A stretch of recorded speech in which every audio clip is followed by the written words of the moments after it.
Welcome to the week ahead astrology, folks. I'm just getting going. I'm getting the live going on Instagram.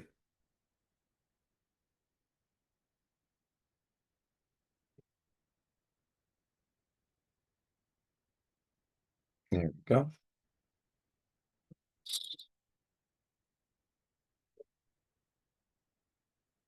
Perfect. Grand Rising, everybody. My voice is a little a little rough. I was at the water park screaming all day yesterday, and then on Saturday we had our meet and greet. So, welcome everybody.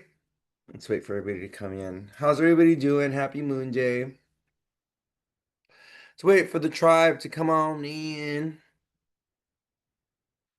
How's everybody's weekend? The weekend was exhausting for me. I'm still recovering. My voice is still a little raspy. Hello, hello, welcome. Let's take a look what we got going on. We got a Mercury retrograde this week. Mercury goes retrograde on Friday. I am in California. I'm going back to Portland today. Yeah, I've been in California for the last 2 weeks. Last week I was on vacation. Well, I've been on vacation for the last 2 weeks, but I was on a cruise last week. And then this past week I was just hanging out with people. We did our a Soul Sage community meetup over here in Bellflower, California on Saturday. That was so much fun. It was so nice meeting you all.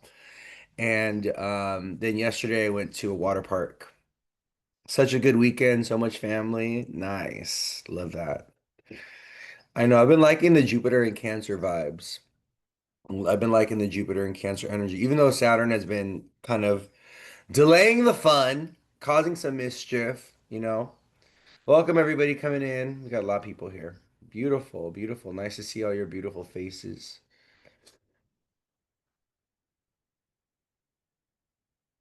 So much fun. Yeah, it's that's great. I'm glad everyone's been connecting a family and and had a good weekend.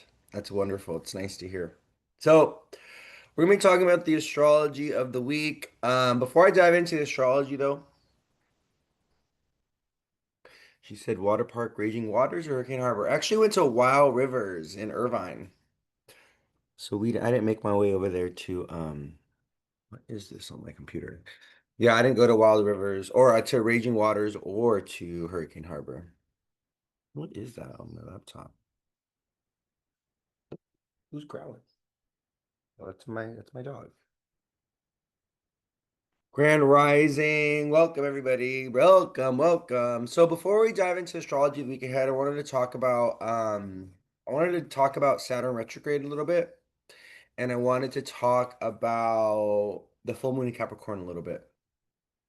Talk about what because right, we are in a full moon in Capricorn cycle. We had our full moon last week on Thursday, and the ruler of the full moon, Saturn, went retrograde.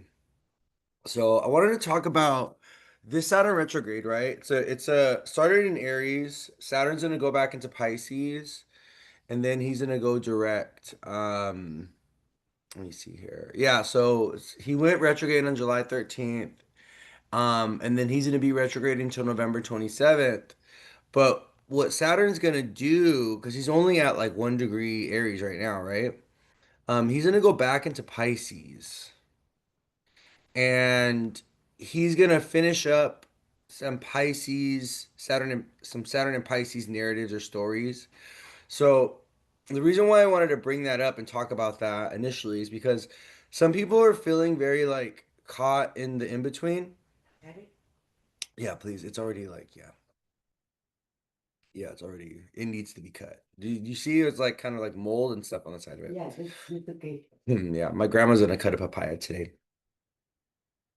So with Saturn going back into Pisces for his little final dip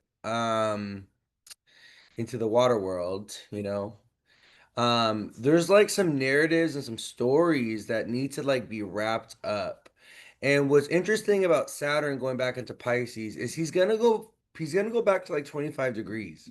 So people that have anything at the last degrees of a mutable sign, Pisces, Virgo, Gemini, Sagittarius, especially if you have anything in the last degrees of Pisces, you may see something come back to haunt you from your Saturn and Pisces narrative or story or stories or just whatever you've dealt with over the last 2.5 years as Saturn has been transiting Pisces since 2023.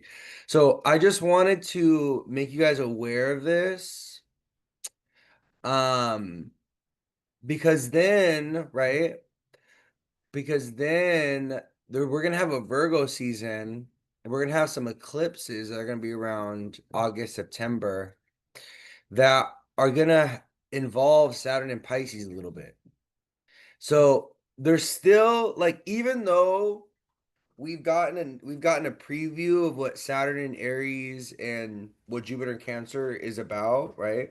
Or even a preview of what Saturn Aries is going to be about when Saturn dipped his toes into Aries, right? But he only went like to 2 degrees. We're still not really done with Saturn and Pisces quite yet. And I believe that the Saturn retrograde is going to show us that in some ways, like I made a post about this with the full moon in Capricorn, we got to go backwards before we can go forward. And he's kind of giving us an opportunity to kind of wrap up our lessons or to learn some final lessons, or we may have to discharge some karma. We may have to go through something to wrap up whatever Saturn and Pisces is about for us, especially if you're a mutable sign, because the mutables have been getting beat up the last few years with Saturn and Pisces. But now we got the nodes there too, right? The nodes, the eclipses are going through Pisces and Virgo. So I do think that Saturn retrograde is going to kind of bring us back to the past in some type of way. Um, and whatever the past, 2.5 years has been for you with Saturn and Pisces, whoever Saturn's been hitting you, right? You mutable people, but collectively, whatever Saturn and Pisces has been about us, this Saturn retrograde is going to bring us backwards in some type of way. And so Saturn goes back into the sign of Pisces. I'll give you guys that date because I think this is important. I think Saturn and Pisces going back into Pisces is important. Um, Saturn goes back into Pisces on, I'm gonna write down this date actually, so I have this on September 1st. Okay. So Saturn goes back into Pisces on September 1st. Let me write that down. Saturn RX back into Pisces. So I have this because I think this is going to be an ongoing conversation. And I'm going to talk about this again on September 1st. Just so that we could kind of, because I feel like it's interesting, like in the readings I've been doing, I feel like there's people that are not fully wrapped up or done with things that Saturn and Pisces is trying to teach them. And I think that the Saturn going back into Pisces for a few weeks is going to help them, actually not for a few weeks, September, October, November, for a few months, is going to help them kind of release some karmic baggage, learn some final lessons, clear some things up so that when Saturn goes back into Aries, um, they have a more of a clean slate, right? Also, Neptune does retrograde back into Pisces as well. So that's another thing. It's like we have Saturn and Neptune dancing with each other, right? They've been sitting in this like kind of conjunction. They're within like 1 or 2 degrees away from each other. But what's also very interesting is that Neptune also goes back into Pisces. Okay. And so Neptune is going to be sitting at like 29, 28 degrees. We have Uranus at 0 degrees, who's retrograde. So Uranus is also going to go back. He's going to retrograde and go back into Taurus. So we have a little bit of this kind of like we're like in the middle of a timeline shift, but with all these retrogrades coming, we have Mercury coming. We have Mercury retrograde this week, by the way. So we have Mercury retrograde happening on Friday. All right. And then we just had Saturn go retrograde yesterday on Sunday, I believe, right? Yeah, yesterday, Sunday. So Neptune's retrograde. Uranus is going to go retrograde eventually, right? With all these kind of retrogrades coming, there's especially they're happening at like 0 degrees, 1 degree, 29 degrees of signs. These are very critical. These are called critical degrees. They're very extreme. They're very intense. They could be a little traumatic. They could be very rough. These are very rough degrees because when you're at the end of a sign, you're ending something, right? And when you're at the beginning of a sign, you're birthing something. And both the endings and beginnings of our lives can be a little rough, a little difficult. They're very fun, they're very exciting, but they also have a lot to do with the unknown. They also have a lot to do with letting go. And we struggle with those things. We struggle with change and transition, many of us, right? Many of us are like, oh my God, change is coming, change is coming. No, right? And it's very traumatic. So it's just something I want you guys to keep in mind where over the next like 5, 6 months, for the rest of this year, actually, as Uranus, Saturn, and Neptune kind of go back into their signs, okay? Because they're going to retrograde and go back to their signs. So, like I was talking about Saturn. So Saturn's going to be in Pisces. I actually believe until the until like next year. Saturn, yeah, I'm looking at January 1st. He's at 26 degrees of Pisces of 2026. Okay, he goes back. Okay, he goes back into Aries to like be in Aries for the next couple years in February, actually. I believe. Let me just double check. Let me see. Let me look at the date. I'm gonna try to get the date for you guys. Okay, yeah, February. So we're not quite done with, we were talking about Saturn and Aries. Oh my God, Saturn and Aries. That's great, right? But we're not quite done with Saturn and Pisces yet, my loves. I hate to tell you, but I just got to be honest with you. So, yeah, Saturn goes back into Aries on Saturday, February 14th. Okay. Saturn back in September 1st, goes back into Aries on February on Valentine. Is that Valentine's Day? 2026. Louie, I love seeing you all gathered together. I was loving your stories. I can't wait for my subscription stuff to get fixed to join the chat again and see all the photos. Oh, I love that. Oh my gosh, you guys, for those of you that are here that showed up on Saturday, oh my God, we had so much fun. Thank you guys for coming. It was an absolute magical time. Everyone like befriended everybody. Everybody was getting along. There was no fights. There was baby daddy stuff that we talked about with quite a few people. That was funny. Someone said my ex is back, Pisces moon 0 degrees, and Virgo sun, Scorpio rising. Well, yeah, Mercury's about to go retrograde, so all the Geminis and Virgos are going backwards. Pisces moon, Uranus is squaring that moon. I don't know about that, my love. You better you better protect yourself before you wreck yourself. My voice is like not here today, so I'm just waving at everybody as they're coming in. I love that. Of course, everyone got along. Yes, so amazing. What many of us are missing is community. Yeah, it was so cool to see everybody just like connecting and meeting each other and like just we just had so much fun cracking jokes and my parents showed up and everyone loved my parents and everyone was being so sweet to my parents and Gilbert showed up and he was a little celebrity and oh my, it was just so much fun. We were there until like 10 o'clock. We were there at the very end until the very end. The place closes at 9, but we were there until like 10:30. It was a lot of fun. It was nice to see everyone there, including Gilbert. Yeah. We were shy, but it's a good time. Got comfortable real quick. Yeah, it was so nice to just see everybody connecting and we're gonna do more of those. We're gonna do more of those events. We'll do more meetups and stuff like that. Uranus squaring your Pisces moon. Yeah, Uranus is squaring your moon. So sometimes it's like you just want the drama. I feel like when Uranus comes in aspect to your moon, which doesn't happen too often, you're not gonna really have Uranus because Uranus takes forever to move, right? 7 years to move. So when you go through a Uranus moon transit, it's like you'll be feeling it for maybe about a year-ish, give or take 9 months, a year. Definitely if Uranus stations and then he retrogrades when he's in a hard aspect or when he's aspecting your moon. But you're feeling like emotionally restless, emotionally intense. You want emotional stimulation. A lot of times when Uranus is in aspect to our moon, because the moon has a lot to do with relationships and how we interact relationship wise.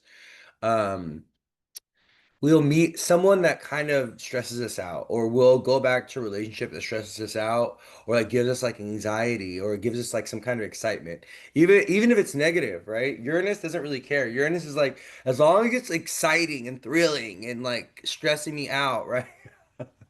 Some of you like that. Some of us like this. Some of us, those of us that grew up in emotionally inconsistent or emotionally unsafe relationships with parents or with our like everyday life, it's like, oh my God, are the bills gonna be paid? Oh my God, are we gonna have a place to sleep at tonight? When you grow up with that kind of like nervousness and like anxiety around, stability and structure, and it's like a lack of consistency gives you nervous stimulation.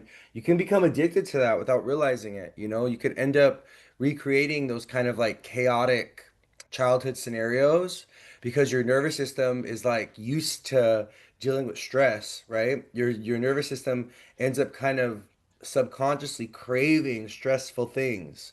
And so you start building relationships with people that are stressful. You think working in a stressful work environment is normal when it's not. You think, living an unsafe life or experiencing life in a way that's very unsafe is like normal. It becomes normalized to you. And that's like a Uranus thing. But it's not. It's not normal. It's terrible for your nervous system, right? Um, Engaging with people or things or places or even ideas, philosophies, beliefs that stress you out, that make you anxious, that make you depressed, that make you sad, right? Like those, it's not healthy. It's not good. You got to kind of reprogram. That's why there are, you'll see a lot of people always talking about reprogram your nervous system. You reprogram your nervous system. Yeah, you have to reprogram it, especially if you're used to chaos. And just because you're capable and able of dealing with high levels of stress doesn't mean you should.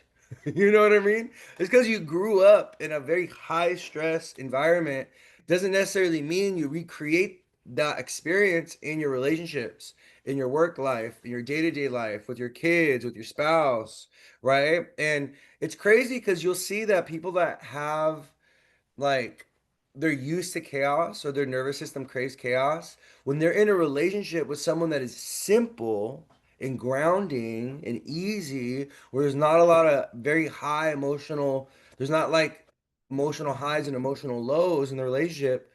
They'll be like, do you love me? And you're like, what are you talking about? Of course I love you. I know, but you haven't yelled at me, but you haven't argued with me, but you haven't I had one of my friends, right? One of my friends, she dated this person that was in a domestically abusive relationship.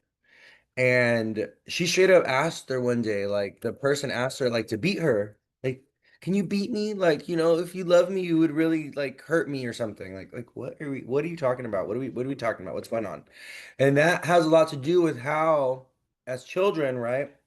We go through traumatic experiences, we go through traumas, we go through these chaotic things, and we associate them with what? With love. We associate argument and fighting with love. We normalize that. We expect that to be a part of the relationship. So that when we're with someone that's boring, that doesn't argue with us, we think something's wrong. Our nervous system is like, oh, something's wrong because you're not arguing, you're not fighting with this person. Oh, something's wrong because this person's not beating you. Oh, something's wrong because this person doesn't love you because they don't argue with you, they don't fight you, they don't beat you, they don't control you, they don't dominate you, they don't lie to you, they don't cheat with you, right? So, oh, your nervous system is telling you, oh, something's wrong, something's wrong. And then you what? You bring it out of them. You go on the attack to instigate, to satiate your nervous system that's craving drama, it's craving crisis from someone that is not like that.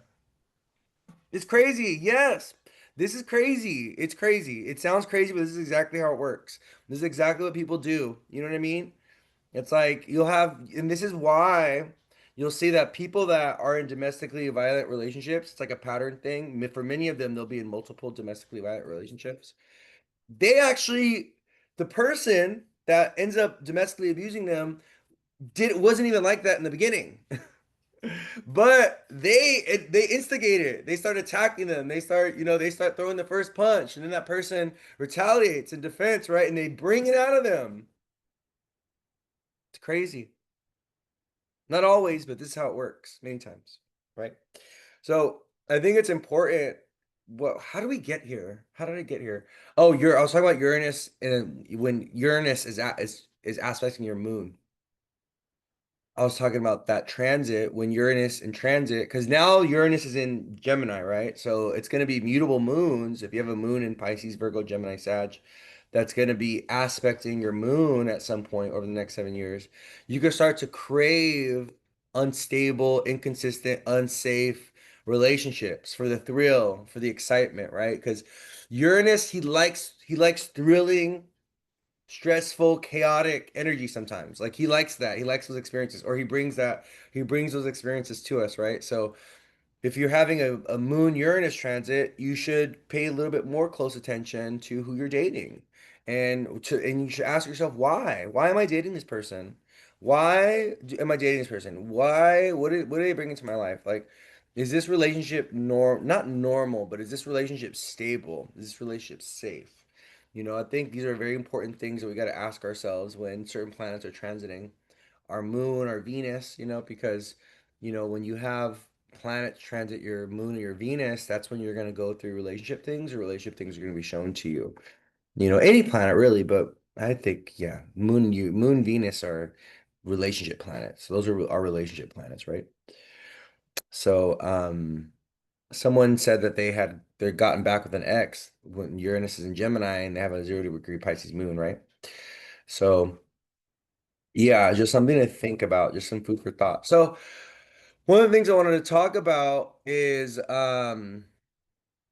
with Saturn going retrograde in the full moon in Capricorn cycle that we're in. We had a full moon in Capricorn on Thursday. I don't think I think I roughly mentioned this, but I don't think I explicitly mentioned this. We have to reconsider with Saturn going retrograde on Sunday, yesterday, right? The structures that we're building in our life, our commitments, our karmic contracts with others, with ourselves. And we also got to reconsider the rules that we follow. Saturn retrograde gives us an opportunity to free ourselves from rules, structures, the way that we self-regulate, okay? Unnecessary punishment, self-punishment, unnecessary, self-doubt, self-criticism. Like we have to reconsider these things, right? When Saturn goes retrograde, our internal relationship with Saturn gets illuminated. And we have to ask ourselves, what is our relationship with Saturn? Do we have too much or not enough? Right? Too much Saturn, when you have too strong a relationship with Saturn, you give him too much power in your life. You're afraid of everything. You're depressed, you're sad. You don't you have too many rules in your everyday life to where you're now inhibited. Like having an excessive amount of rules, having too much Saturn in your life blocks you from freedom. It blocks you from fun and joy. It's like, and you'll see when people have like, oh, I gotta get to work by 9 tomorrow, and I gotta have dinner by this time, and I gotta blah blah blah blah blah by this time, and I gotta blah blah. It's like there's too many rules. When there's too many rules to follow in your day-to-day life, it shuts you down. It becomes, and even like repression, like repressing yourself, right? Repressing your mind, repressing your thoughts, repressing your identity, that's all Saturn.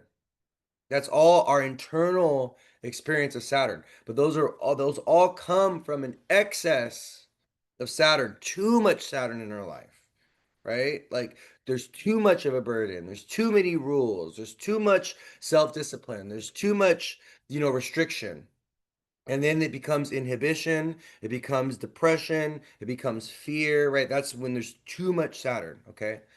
And then for some of us, there's not enough Saturn. We don't have a strong relationship with Saturn, or, Saturn's not doing a lot in our chart, or we're very distant from Saturn, right? We don't have enough rules. We don't have enough discipline. We don't have any self-control, right? We're just living our life without any structure, without any intention. We're not building towards anything. We don't have goals. We don't have dreams. Well, I would say goals are more of a Saturn thing. Dreams are more of a Jupiter thing. Goals, they require, I think the difference between goals and dreams, are going to require work, and we know that we have to do certain things to achieve them. We achieve goals, right? Where dreams, these make us feel good.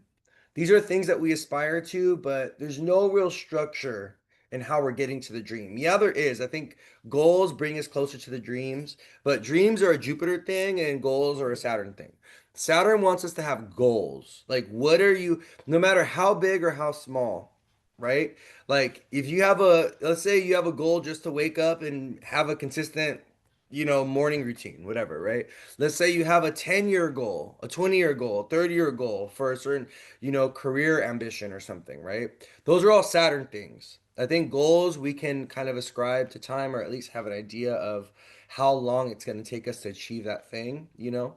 But we have to, with Saturn going retrograde, right, and us being in a full moon and Capricorn cycle, we have to kind of measure and kind of test our relationship with Saturn.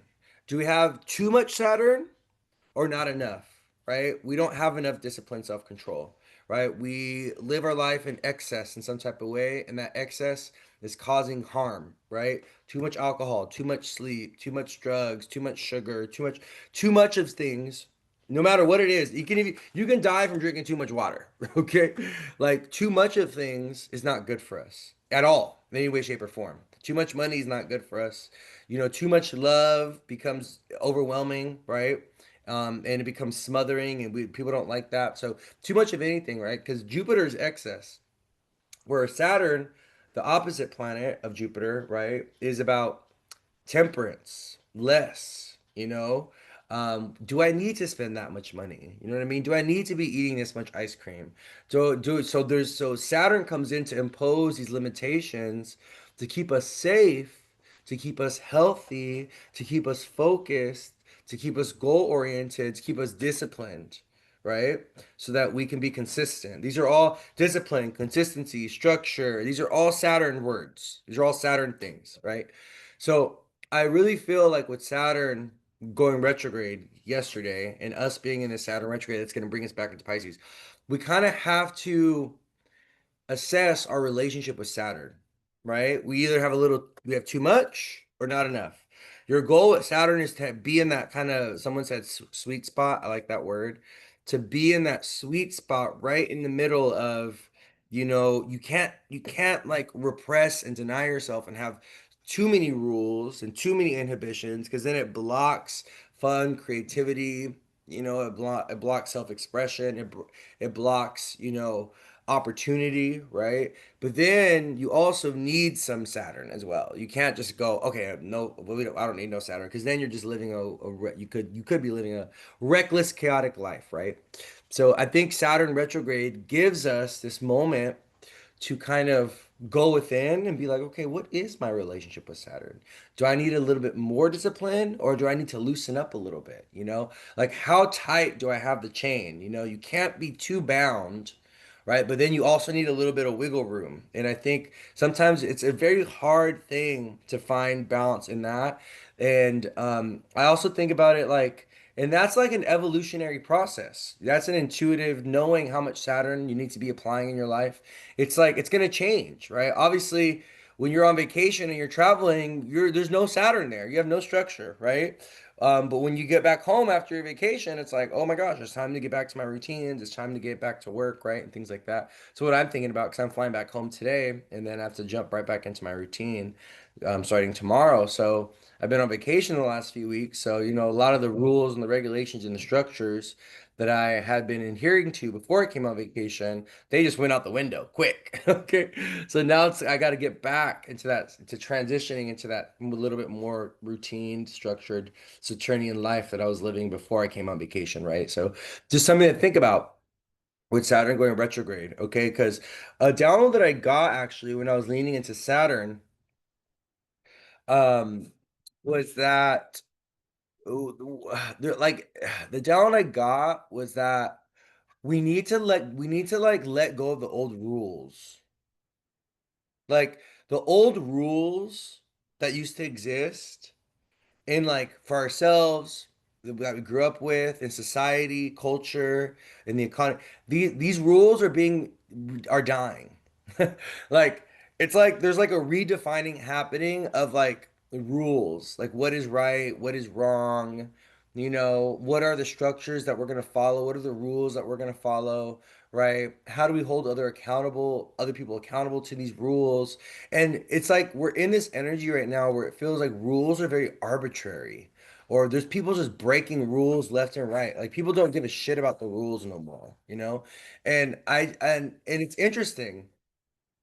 I think it has a lot to do with the fact that Neptune is conjunct Saturn. I think this also has a lot to do with the fact that Uranus and Saturn are aspecting each other in Pluto. Because like Saturn wants to like make the rules, right? But Uranus wants to break them. And Pluto and Aquarius, you don't Pluto and Aquarian energy, doesn't care about the rules either. So we have this energy right now of like it's more like it's like each person to themselves. It's like we all have our own independent ideas of what is right and what is wrong, of like what are the rules and stuff. And people are just making shit up at this point. Like it used to feel like things where there was more of a societal, we're gonna agree upon these rules, we're gonna agree upon etiquette, how to talk to people, how to treat people, and things like all that shit is out the window. It feels like people are just living their life according to their own rule book at this point, right? And I think this has a lot to do with the fact that Saturn is being aspected by Neptune, Uranus, and Pluto. You know, Pluto making a sextile to Saturn, Neptune conjunct Saturn, Uranus making an aspect to Saturn. So it's like the rules, the structures that we rely upon are just like where are they? Well, they're not doing nothing for nobody anymore, right? So I think, but we have to determine that for ourselves. When we live in a lawless time, right? This is why Saturn, right? So Libra is the law, right? Saturn, the planet of structure and discipline and control and rules, is exalted in the sign of Libra. Why? Right? Because rules are a necessary part of the law. The law is a series of rules. That's what the law is, right? It's if you do this, then this is going to happen, right? This is how much time you get. Like think about it, right? When we think about punishment, what do we say when someone goes to jail? They're going to do time, right? That's what we say. But what happens before they go to jail? They go to court. So justice can be served. Libra, right? This is why Saturn is exalted in Libra, right? And then we determine, right, the price of their punishment based on how much time they're going to serve, right? How much time are you going to do, right? And we literally use punishment, we measure it in time for many, many times, right? Whether or not you get to live or not, right? We met punishment is measured in time. Oh, you're gonna be doing, what, 10 to life, 5 to life. I don't know what the prison terms are. I didn't go to law school or anything. So I want you guys to think about that, like because that's actually, metaphorically, when we're talking about Saturn, we're talking about prisons, we're talking about punishment, we're talking about time, we're talking about the laws and the rules. But Saturn's in Aries in his fall right now, right? Saturn is in Aries in his fall, and he's going to be there for the next 2 years. Well, he's going back to Pisces, but starting next year, he's going to be there in the next 2 years. So Saturn in Aries is Saturn being in his fall. It's kind of like there's this lawlessness. It's like the criminal is being favored right now. Like, if you're a criminal, this is a wonderful time for you. Right? For those that are breaking the law, for those that want to break the law, for those that don't want to follow the rules, in whatever way that means, for those that are engaging in criminal activity, this is a beautiful time for them. Like they're thriving right now. They're living. Okay, why we gotta look where our president is, right? So it really speaks to this energy of like Saturn is in a very weakened. She said, incredible time for us. She said, when Saturn's in a weakened state, it's like there's it's like the police officer has fallen asleep at the wheel. You know what I mean? He said, "My baby dad is living his best life. Look at all these hackers nowadays." Exactly. Look at all the hackers, the scammers. It's so easy to become a hacker. It's so easy to become a scammer. And like, look at all the theft that's happening in the stores. Like, I don't know, for those of you that live in a big city, I live in Portland, but you can see it over here in LA. A lot of the big stores, convenience stores, they're closing down. Like a lot of the big retail stores, they're closing because theft has just been so bad. And they're losing so much money because people don't give a shit about the rules. People just stealing shit left and right. Groups of people storming a store. You have 30, 40 people just going in there grabbing everything they can and they all run out. Who's gonna stop them? The one security guard is not gonna stop them. Scam artist energy out there. So the lawlessness will thrive for the next. Yeah, I do believe. Yeah, I will stand by that statement. The lawlessness will thrive in the next 2 years. Yeah. It's like because that's what Aries is a criminal. Aries is criminal energy. Mars, he likes committing crime. The troublemaking planets, I'm just gonna say it. Are Mercury, Mars, and Saturn. Mercury, Mars, and Saturn have a lot to do with criminals and theft and crime. I this is an ongoing joke that we talk about with Gemini and Sag placement, especially. Sag is ruled by Jupiter, but it's on the axis of Gemini and Sag. That is the axis, in my opinion, and also Pisces connected to that of theft. Mutable energy, mutable signs, right? Pisces, Virgo, Gemini, Sag. Not so much Virgo. Virgo, I think, is the most moral of the four, but they don't have a relationship with Saturn. Like Sag, Pisces, Gemini.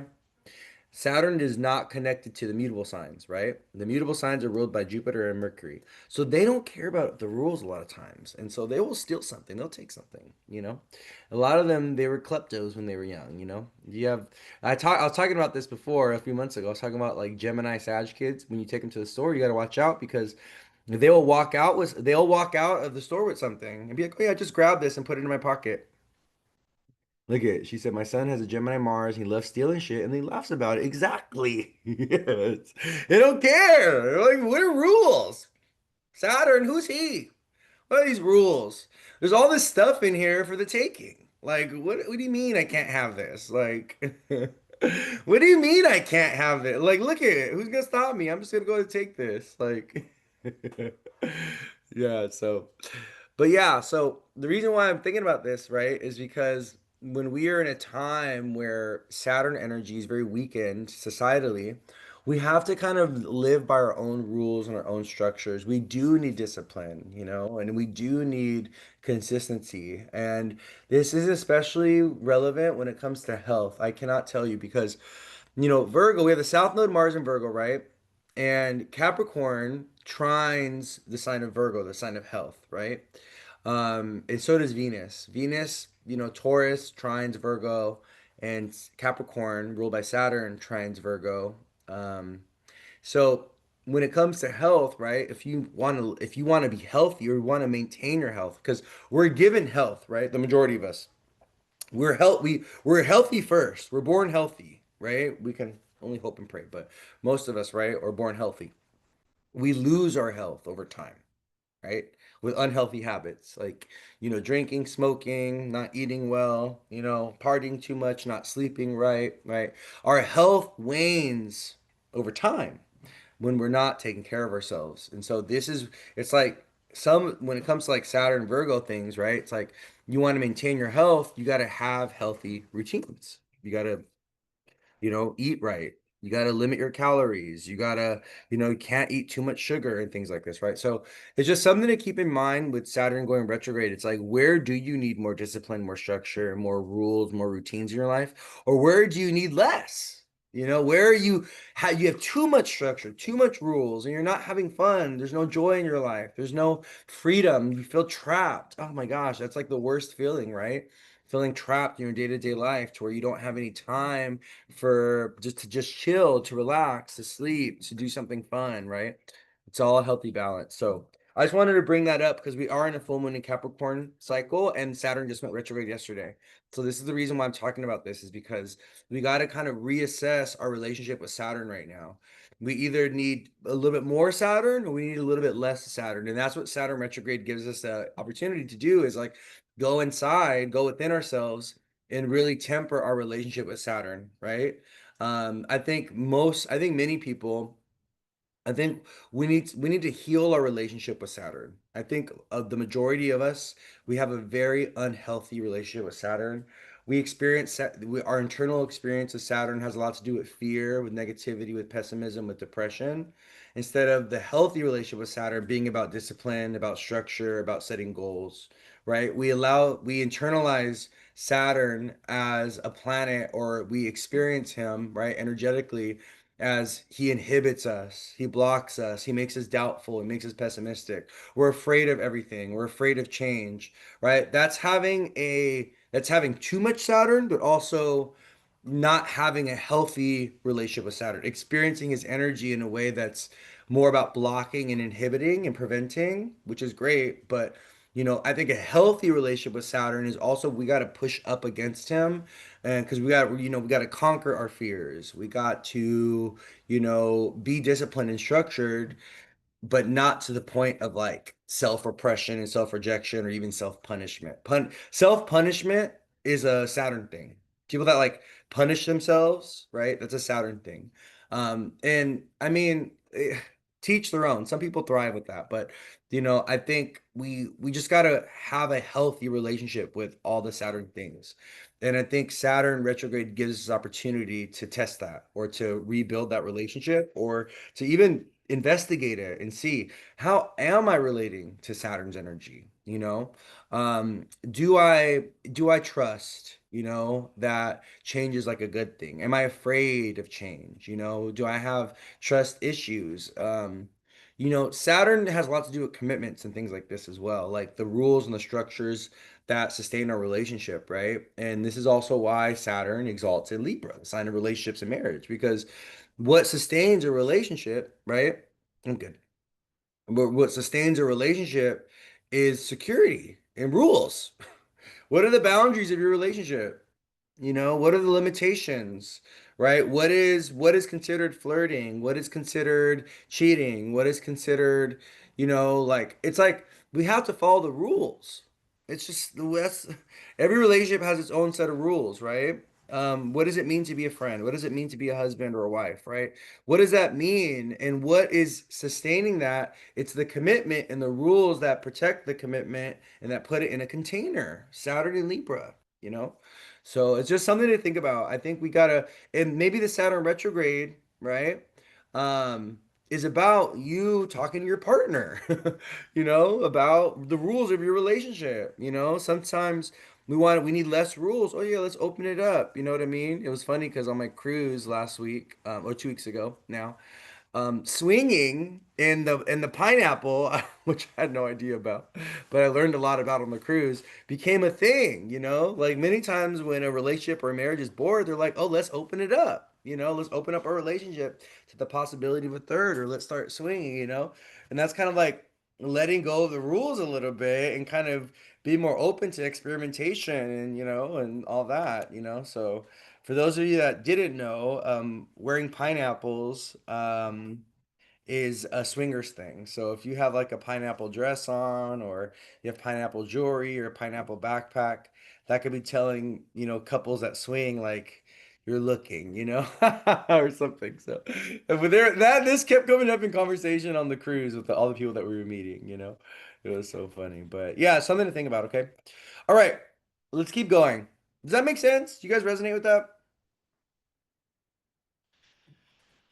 The Saturn retrograde, full moon in Capricorn, letting go of rules, applying new rules, saying fuck the rules, or I need more rules in my life. Just learned that from TikTok. They place it on their door. Yeah, they'll put pineapples on the door. You have a lot of pineapple clothing. Oh, well, we already know the lifestyle you're living, my love.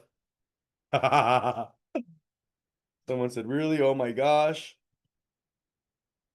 Someone said yes. Also, one of those black rubber rings around the ring finger on the right hand. Yeah, there's also like bracelets. There's like certain bracelets that you can wear that will tell people that you're a swinger and things like that. Yeah, all that crazy stuff. Okay, so let's dive in. How did we get to 9:45? I've been here for 45 minutes already. Saturn's exalted in Libra. Saturn in the seventh house is great for work and great for business and great for sales and great for your career, but it's not that good for love. I'm gonna be honest with you. It's not that good for love. It delays love, it delays relationships.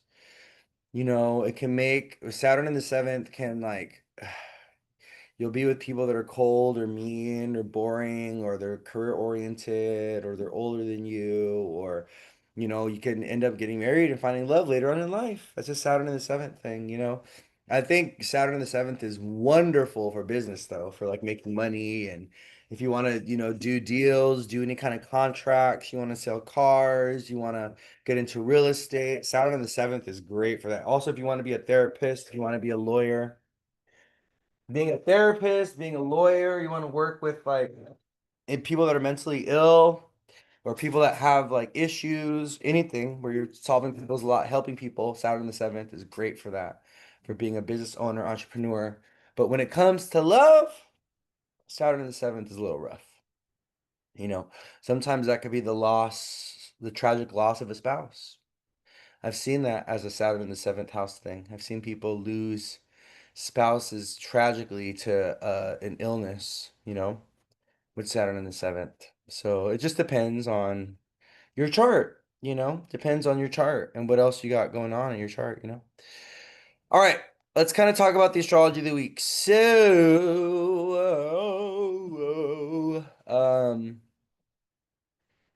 Moon in Pisces today and tomorrow. That's why I feel like I'm on it. I feel like I'm living in a cloud right now. I feel like I woke up in like a haze. It's because the moon's in Pisces. Everything is like foggy.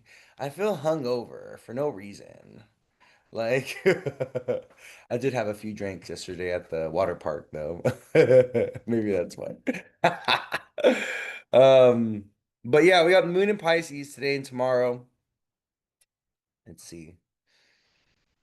Someone said, ugh. Baby like ew, ew, ew, ew, ew, ew, ew, ew, ew. That's why you feel so confused on what you do today. No wonder you slept in. I know. I didn't wake up until like 8. I woke up like around 8:15, 8:30. I was like, wait a minute, what? Yeah, the moon's in Pisces. We in the fog right now. We got our head in the clouds. We got our head in the clouds. So, let me see. The moon is squaring Venus today in Gemini. So, you've been in bed all day, you're tired. I know. Same, I'm feeling it. So the moon is squaring Venus in Gemini. This can bring, okay, my loves, I will tell you, okay, with moon in Pisces squaring Venus in Gemini today, um, going into tomorrow, everything is not as it seems, especially in the realm of relationships and partnerships.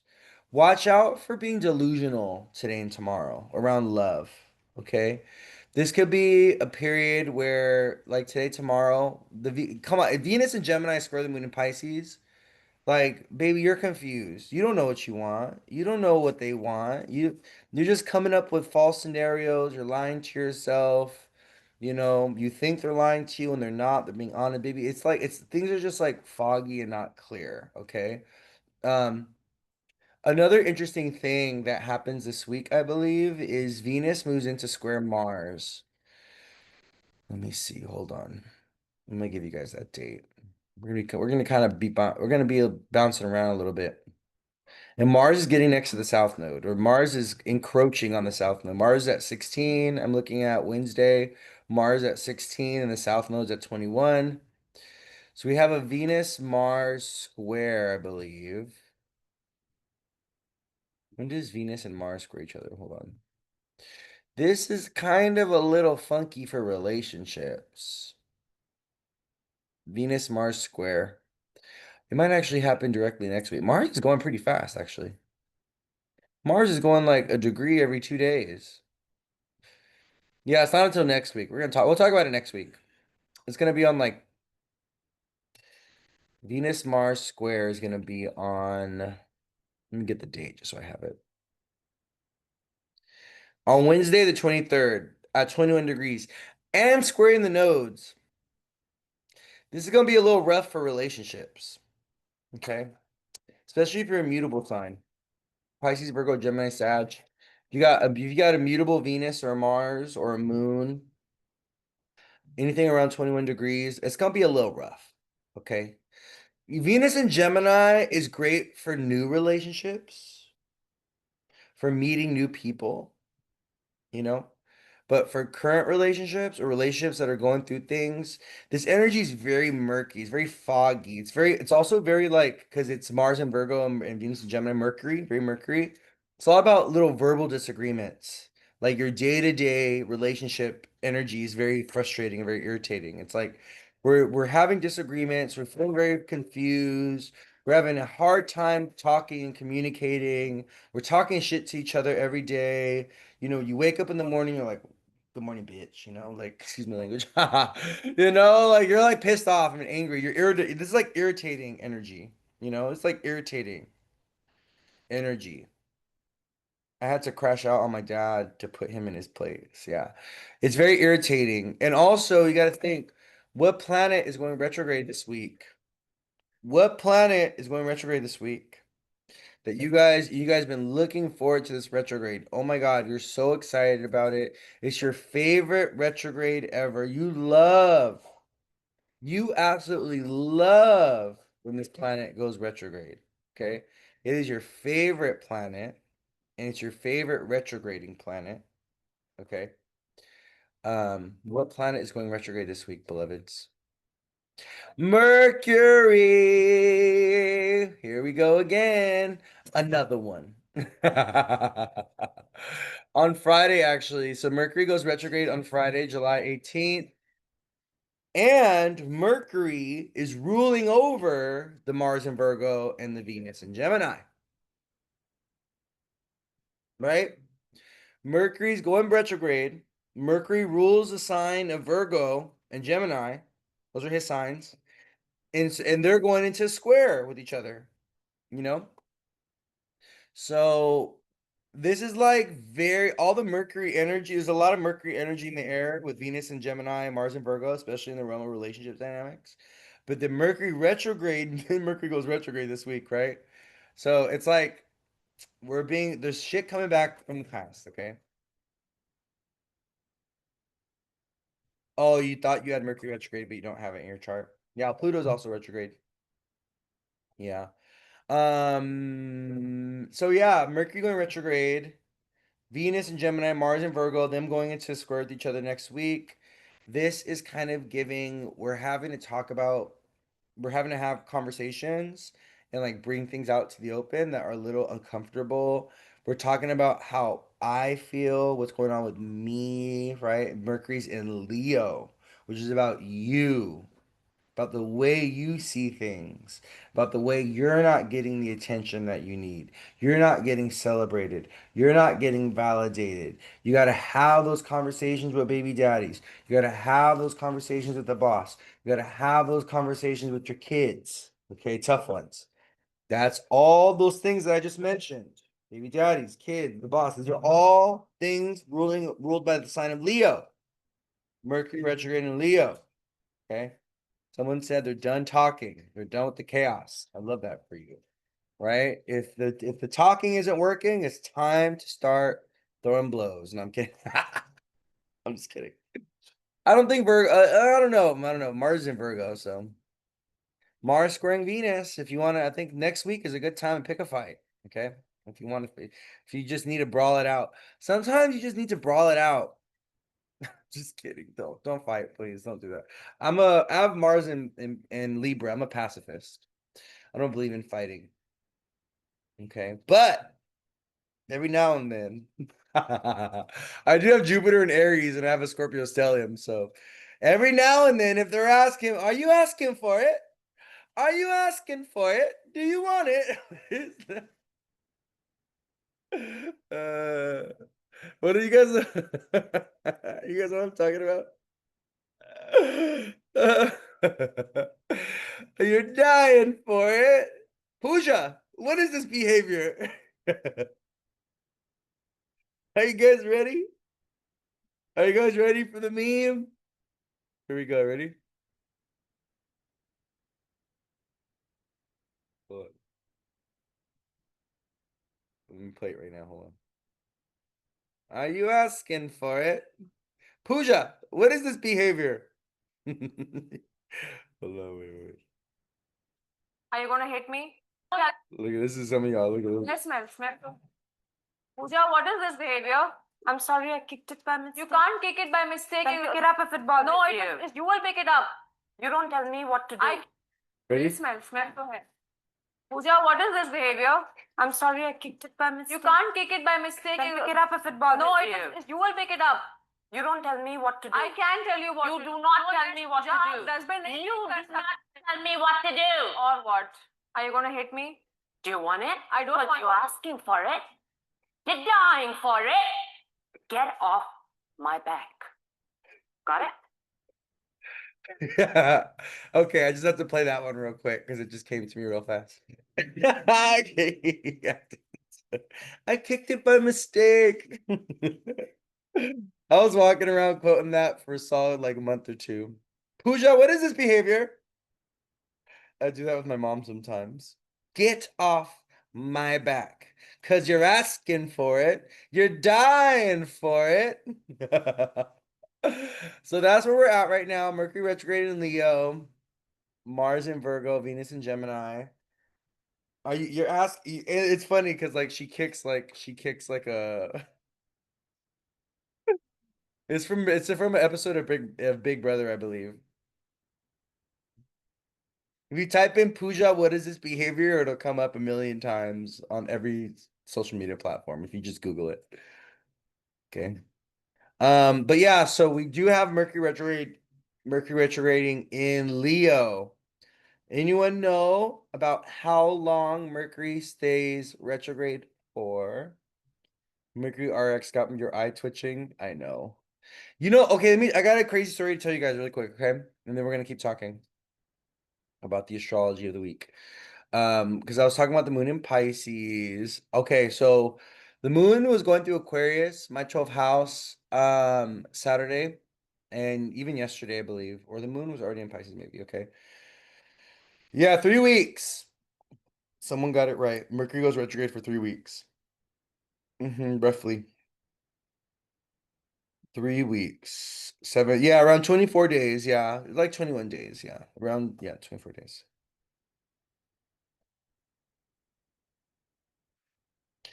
Yeah, it's around 3 weeks that Mercury goes retrograde. So you can add, if you want to add 3 weeks to the beginning and 3 weeks till afterwards for the shadow, that's fine, but it is about 3 weeks. So, I'm gonna tell you guys a little story. So on Saturday at my event, Mercury was messing with me. It was when the moon was opposing Mercury. The moon was in Aquarius opposing Mercury, which is my sixth house, my 12th house, right? And so I ended up losing my keys at the event. At the end of the day, my keys were missing. And everyone was looking for my keys. I was like reaching out to people that had came to the event, asking them if they took my keys on accident or if they saw them. And then Mercury's in Leo, right? So guess who ended up having my keys? The manager of the establishment, Leo, the manager, the leader, the boss, Leo, Mercury and Leo. So someone had turned in my keys. No, they're my dad's car keys. I was driving my dad's car. But they had like, they had the house keys on them and everything as well. So someone had turned in my keys to the manager of the establishment. Okay. So that was the first thing. They were my dad's key, Mercury and Leo. They were my dad's keys, right? It was my dad's car. And then the manager had them, Mercury and Leo. So, but they were on the table. So I don't know who turned them in. It was so random because they were on the table. I was just with my sunglasses and everything. They were just there. So anyway, so yesterday, right? Yes. We're about to leave to the water park, right? And I could not find my phone for the life of me. My phone was missing. I was like, I can't remember the last time I lost something like prior to the keys incident that happened on Saturday. my phone was MIA. Okay. We were about my friend was parked in the he was parked in the driveway. We're like, we gotta go. We're going to the water park and meet up with my parents there. And I could not find my phone for the life of me. So me and my grandma we were just running around like headless chickens all throughout the house. I was in the backyard. I was in the trash cans. We were in the garage. I was in all the rooms looking for my phone. And I was like, my phone's not here. My phone's not here. I know it. I feel it in my bones. We kept calling it. I couldn't hear the vibration at all because it sounds. I usually keep my phone on silent, but I could not hear it vibrating at all. I was like, it is not here. I just knew it, right? So I told my mom because my mom has she has my location. We have like shared location. I just leave it on. We just leave it on for each other. So I was like, can you zoom in on my shared location because I have an iPhone and see where it's at? She's like, it looks like it's in the street in front of the house. I was like, what? She's like, yeah, it's like it doesn't show it being in the house. It shows it being like on the street. So I go outside, go up to my front neighbor's house, and my phone is lying there in the middle of the street. My phone was in the middle of the street. And I was like, Mercury, please, this is not the time. Like, how the hell did my phone end up in the middle of the street? So this is what happened. Okay, I had to piece it all together. All right. Here's what happened. I ended up going to get coffee and bagels yesterday for me and my friend before we went to Wild Rivers, right? And I was wearing shorts that didn't have a pocket. So I had two drinks, a bagel, my keys, my phone, and all these things I was like juggling in my hand. So what I did, this is what I believe I did. I put my phone on the roof of my car. And as I was getting the bagels and the coffee and all that situated in the car, and I left my phone on the roof of my car. That's what I believe happened. And when I made that last turn right here, before getting to my parents' house, which is right here, because my parents live like adjacent to a corner right here, that's when my phone flew off my roof and landed onto the street. That's what I believe happened.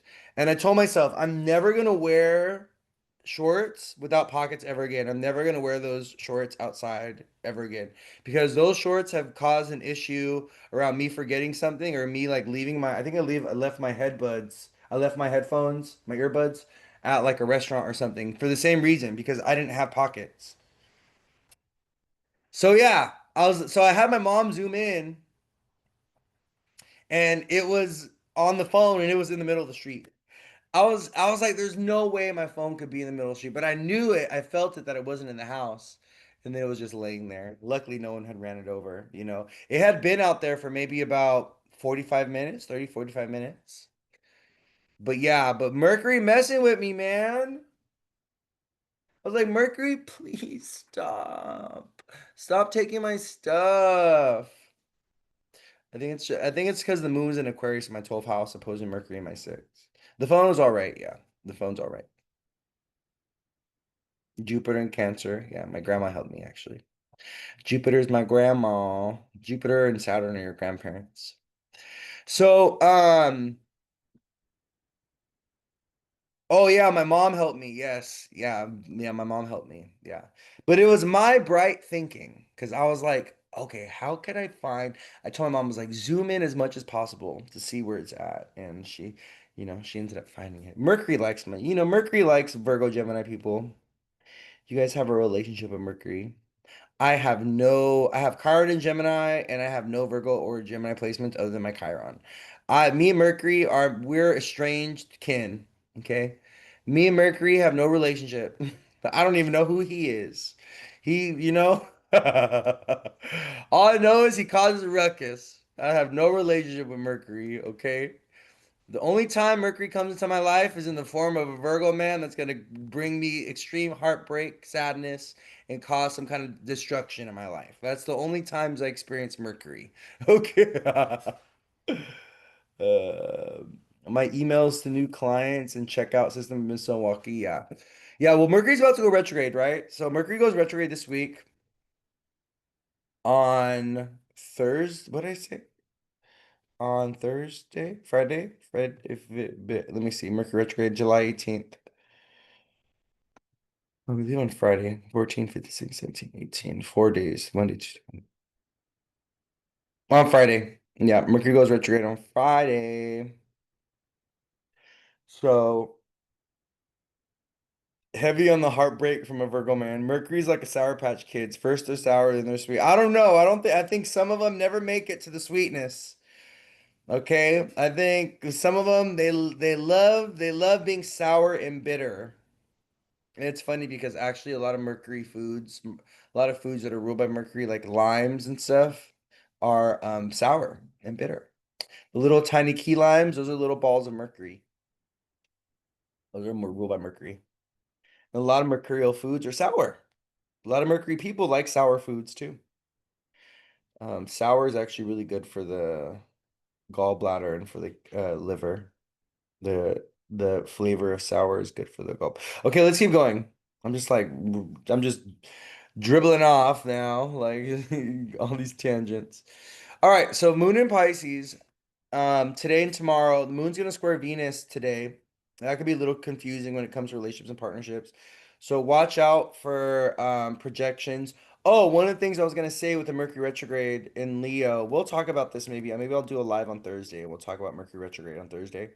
You're gonna have to go back to the drawing board with Mercury things. So, this is like you may have to reorganize your website. You may have to change your prices. You may have to go back and fix something with Mercury. You have to get your car fixed. You gotta, get your oil changed. You gotta, do some kind of paper. It's interesting because I actually got to go to the DMV to renew my tags today. My mom told me to just go to AAA and pay for it today. And I also got to go and get my a smog done on my car. And oh my God, I just thought about this. And I have until like the middle of August to do it, which is about when Mercury goes direct. So I have oh my God, that's hilarious actually. That Mercury's retrograding. And I gotta go and like do some stuff with my car. But also it's like sometimes it's not like physical stuff. Sometimes it's about like just annoying paperwork stuff. Like you got to renew your driver's license. You got to get your tags renewed. You got to do a smog, You got to change a battery in your car. Or sometimes it's like, no, that wasn't a good example because that was actually a physical experience of Mercury retrograde. Like it's more like paperwork, processing, the government, local government. You got to go take something back to the store. Like there's something that you got to take back to the store that you bought that you're not going to use. You're like, oh my God, I got to go back. I know that I have a deadline, right? And if I don't take it back, I'm gonna have to keep it, and I need to take it back. Mercury retrograde is like going back to the store to get your money back, right? That's what Mercury retrograde is about. So you got to go backwards. Someone said my car's in the shop now. Started smoking while I was in. If you ever get to the point where your car is smoking, what is going on? How are you not doing maintenance to prevent that situation from happening? I don't know. Do cars, I feel like that's like you got to do the day-to-day stuff. You got to do the daily maintenance in your life on the things that you own. Otherwise, they're going to go to crap. That's what Mercury retrograde's about. Like, oh, you're not, putting water in your car, you're not changing your gas or the oil, you're not doing oil changes. Well, you're gonna have to deal with the consequences of that at some point. That's what Mercury retrograde, Mercury's about. Mercury's about all the little annoying things that you got to do every day, to sustain your life or to sustain the things that you own and stuff, right? It's like you want to stay healthy, well, you got to do all these little annoying things, right? Literally saw a van smoking in the UK's colonies. Yeah. I feel like, how do we get here? Like, if I'm driving my car and it starts smoking, I would ask myself, like, how did I get here? Like, that's like a deep life moment of like, how did I get here? I'm driving in a car, like, think about my life, think about my choices. I had the car in the shop for air conditioner leak the previous week. That's why I was wondering why I didn't catch the other issue. Yeah, it's like I don't think they're I think it's the same thing like it's like with the car.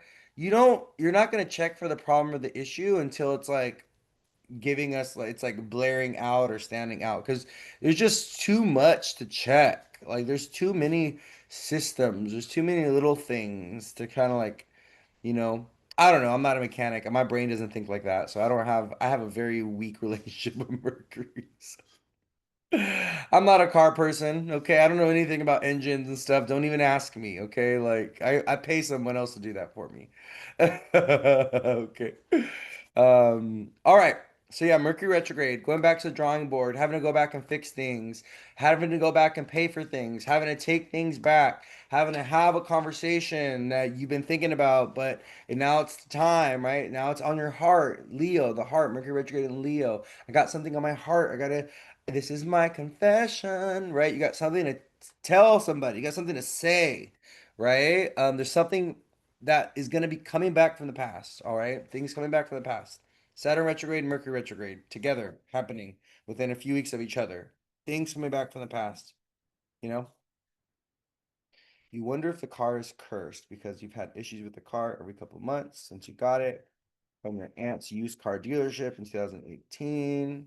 I don't think cars are. Don't say your car is cursed, okay? Be like, bless your car. Treat it with love. It'll probably stop experiencing so many issues.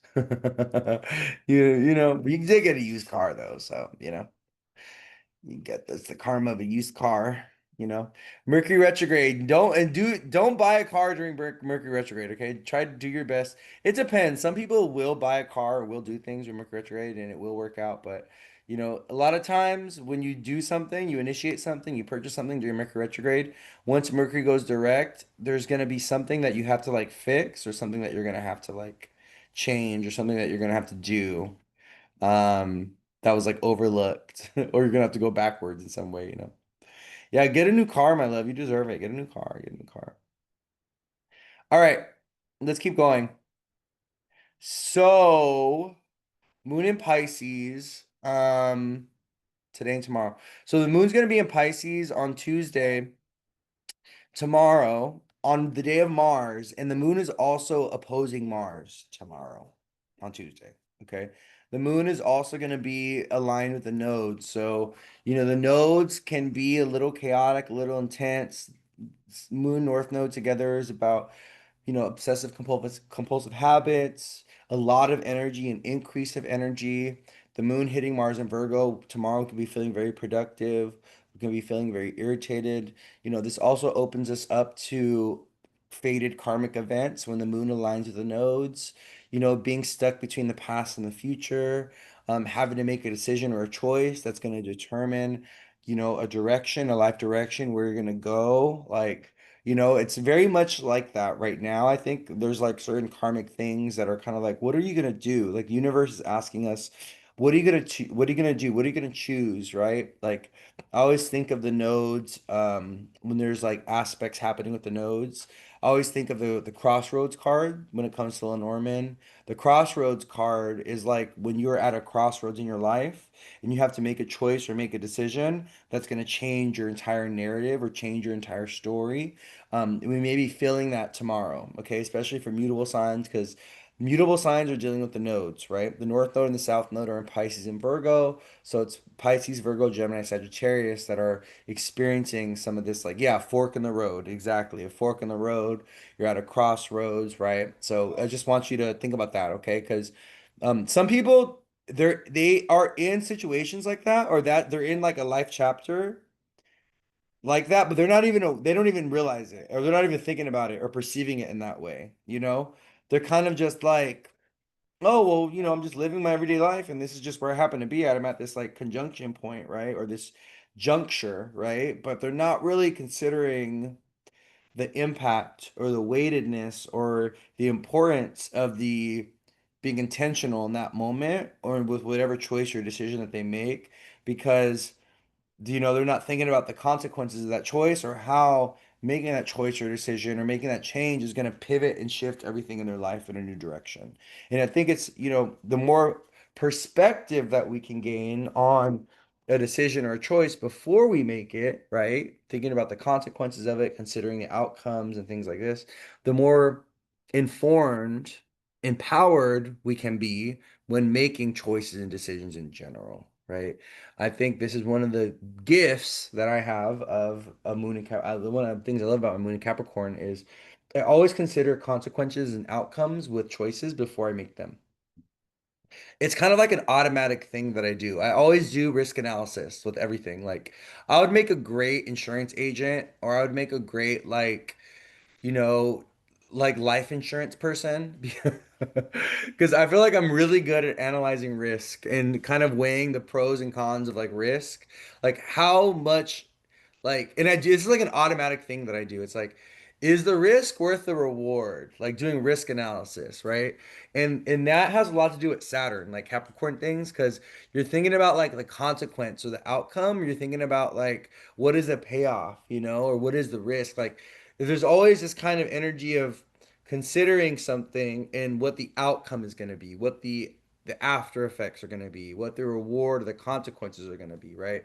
Like there's kind of that's an aspect of Saturn too. That's an aspect of Saturn too. So I think when we are in these periods of change where we're at a fork in a road and having to make important decision or choice, we want to do a little bit of a risk analysis. We want to do a little bit of a what can be the possible outcomes, or what direction is this going to take me, if I make this choice or make this decision, right?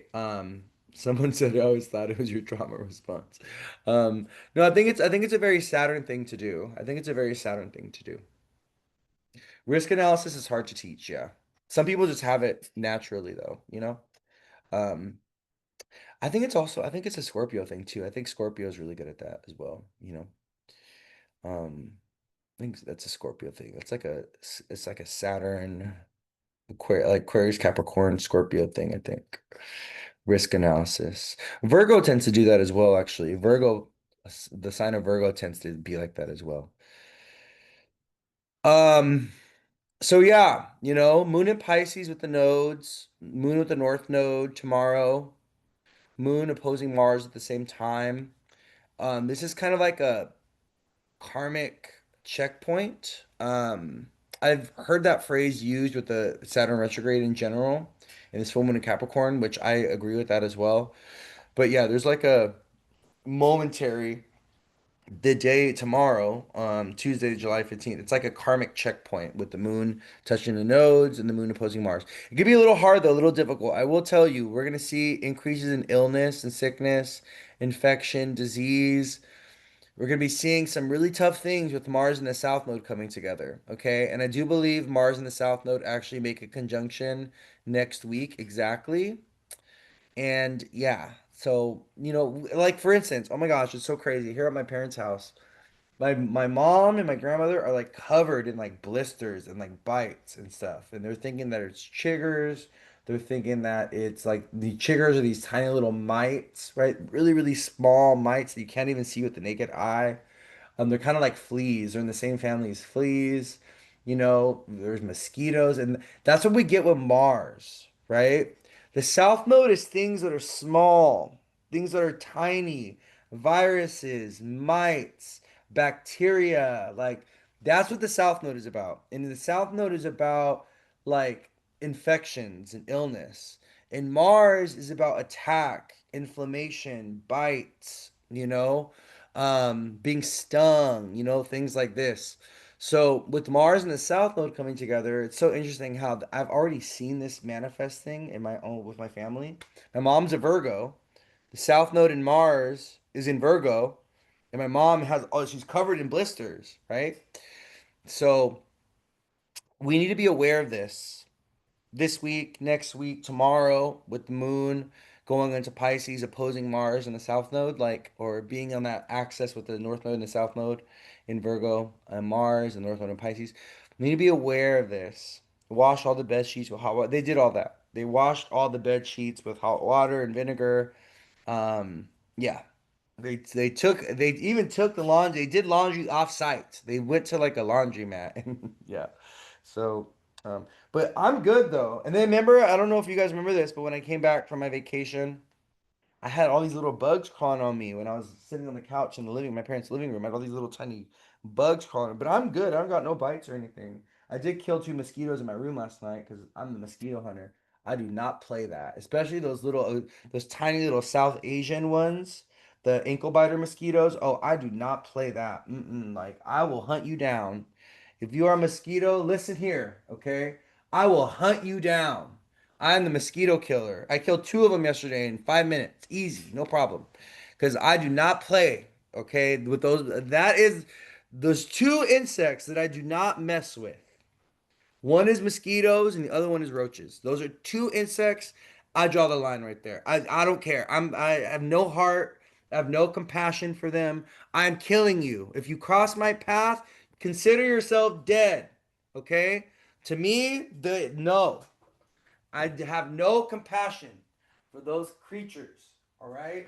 You're creepy, you're weird, you're gonna be dead. Okay, you cross my path, you're done. I hate to say it. Listen, God, I'm sorry about that, but I have no space for them in my life. All right. If there's a mosquito, I'm hunting you down. I am hunting you down like a demon hunter. I'm coming after you. You will not sleep. Okay. I'm not sleeping and you're not sleeping. Okay. Until one of us is gone. And listen, I think I'm a little bit bigger than you. I think it's gonna take a lot of you to take me out.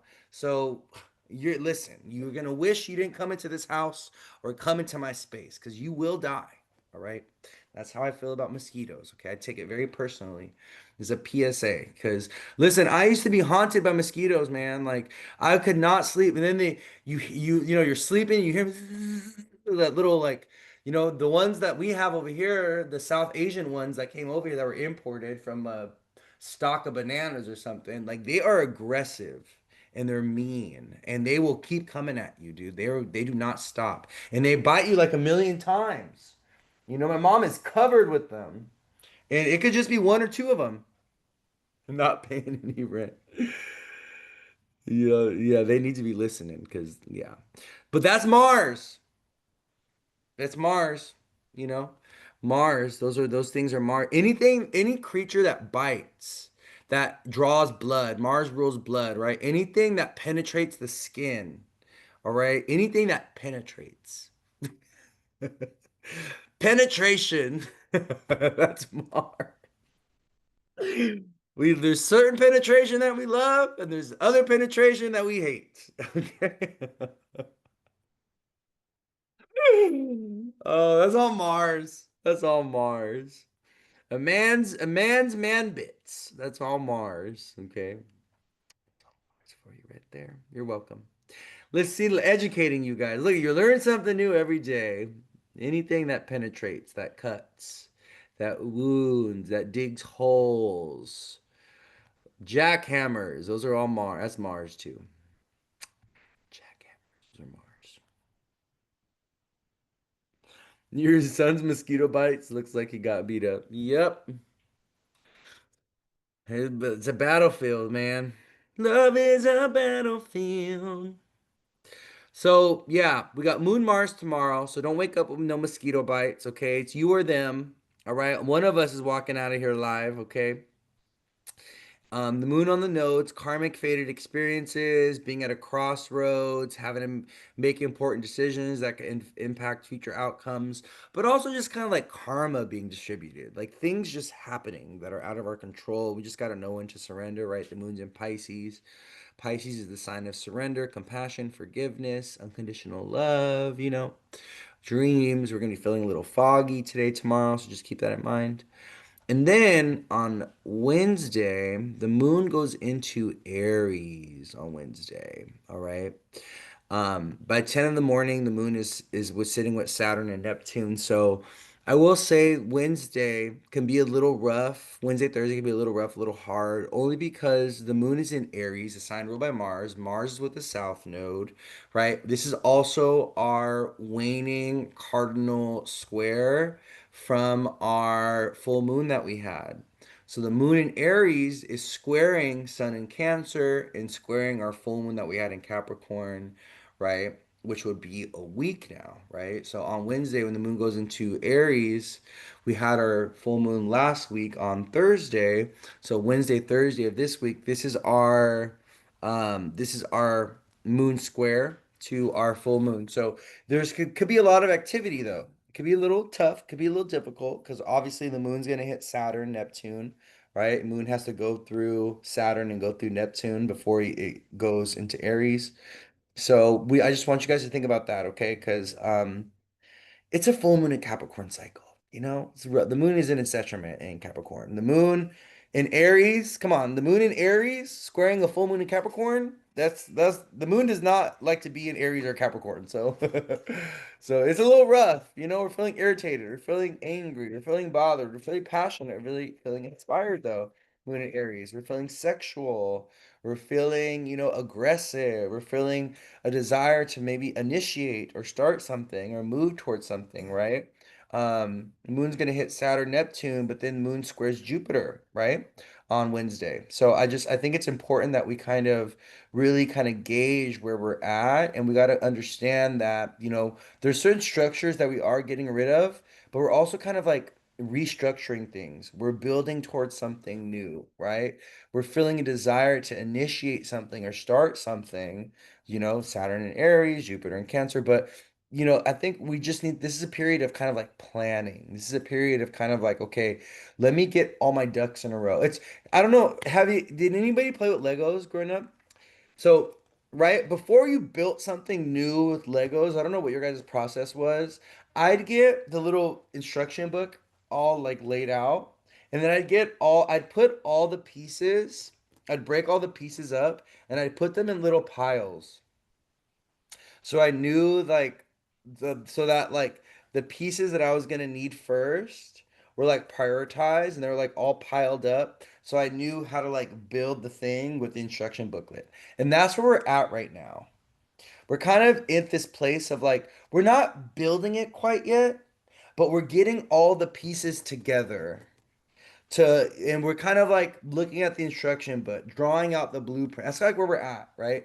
And so I feel like that we just need to honor that space where we're not really building towards it yet. We have an idea of it, we're just getting everything organized, we're getting everything ready, we're like doing the party planning, but we haven't thrown the party quite yet, like that's where we're at. So yeah, we're in that preparatory phase. So I think it's important just to honor that space, okay?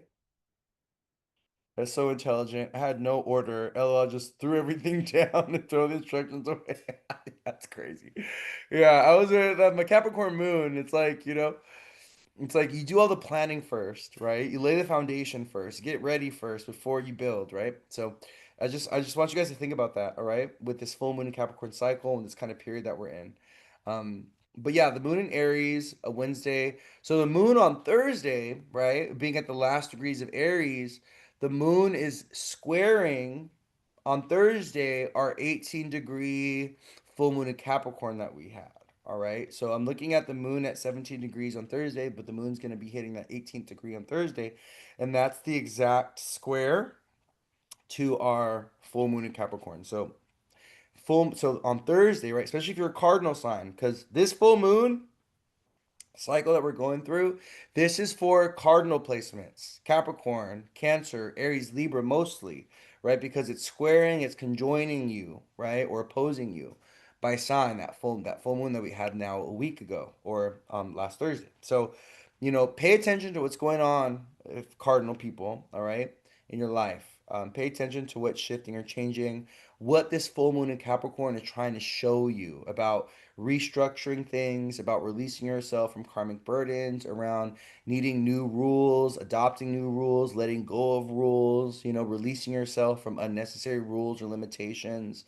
There's definitely an invitation with this full moon in Capricorn for cardinal signs, Capricorn, Aries, Cancer, Libra, to kind of reassess your structures, your foundations, your relationships. To kind of go back to the drawing board. You even maybe start planning towards something new, towards building something new. You're thinking about setting a new foundation. You're thinking about moving. You're thinking about, putting yourself back out there. You're thinking about, your relationship in some ways evolving, going in a new career direction. It's a big thing for Cardinals. New career direction. New career direction. Cancer, Aries, Libra, Capricorn. New career direction. Okay. Very, very big. Very, very, you guys got to think about this over the next, because it's going to be a theme for you over the next 2 years. Cardinal energy wants to build something new. All right. So I just want you guys to think about this with this full moon, because this full moon is trying to show you something around that. All right. And something needs to, like, we need new structures, we need new foundations, we need new rules, new regulations, we need new commitments. Like something needs to evolve or shift or change, or something needs to be renewed, right? So a renewal, renewal. I love that with Saturn retrograde and Mercury going retrograde. Some things need to be, we need to renew our vows, right? Like that type of energy. Learning Photoshop to switch jobs. I love that for you. Love that for you. Okay, cool. So, yes, Moon in Aries, Thursday, Wednesday, Thursday. That is our square, our square to the full moon. It's the tension point, the action point, the release point, the revelation point, okay? Moon in Aries, Wednesday, Thursday. And then we love it on Friday. We love it. The moon goes into Taurus, and the moon is now in a exalted state. This is looking like a great weekend. I'm gonna be honest with you guys. I think this weekend, 18th, 19th, 20th, the moon in Taurus, I think the weekend's gonna be wonderful. It looks fun, it looks social, it looks lighthearted. We have Venus and Mercury in a beautiful sextile with each other. There may be, okay, what I will say about this weekend, okay? Because the moon goes into Taurus, and the moon's exalted in Taurus, right? Also, the moon is making a trine to the full moon in Capricorn. The moon in Taurus is the fifth house away from the full moon in Capricorn, which is fun, celebratory, right? So this weekend, it's like dates, parties, celebrations. I'm including Friday. I'm throwing Friday into the weekend. I'm bundling it all together because the moon goes into Taurus on Friday, all right? And then it's going to be in Taurus Friday, Saturday, Sunday, right? And then on Monday, the moon goes into Gemini. So, but the moon in Taurus throughout the weekend is fun. It's lighthearted. It's, yeah, family, friends, food. Look at it. She said she's going out of town to visit family. We're having a barbecue Saturday. Yeah. Moon and Taurus. You're eating. You're pigging out. You're having a barbecue. Taurus, right? That's a Taurus thing. Picnics. Going to the restaurant, you know? The potluck. That's a Taurus thing. Ooh. Go and stretch real quick. Oh, that felt good. Going to Disneyland Sunday. Oh, you're gonna have a great time. You're gonna have so much fun. Okay, the moon's gonna be in Taurus, responding to Venus and Gemini, who is sextiling Mercury, who's about to go retrograde. So one of the things I will say this weekend, okay, you should be going on another date Saturday, and that's your. Oh, that's I love that for you. This is a good period to go on a date. This could also this you have a moon in Taurus. The moon's gonna be in Taurus. You're going on a second date. It's giving good vibes. I like this for you. Okay, that could be that guy could be or that person. I don't want to assume your gender, but that person could be a keeper. You're seeing your family in Ireland. I love that. Oh my God, it's gonna be great. This is gonna be a good weekend. Okay. What I will tell you, because Mercury goes retrograde on Friday. Okay. And Mercury, he goes retrograde right before the weekend. Okay. Mercury goes retrograde. Mercury in Leo retrograde rules over Venus in Gemini, who rules over the moon in Taurus. So if we follow the line of dispositorship, moon in Taurus, Taurus is ruled by Venus, Venus is in Gemini, Gemini is ruled by Mercury, Mercury's in Leo, and Mercury's retrograding, which also tells us that Venus and Gemini is going to get impacted, which also tells us the moon in Taurus is going to be impacted by the retrograde directly. Because why? If we go down the line of dispositorship, of rulership, it all those moon and Venus, they all bring us back to Mercury. He's going retrograde in Leo. So what does this mean? Do not forget your passports. There could be some reassessment of plans.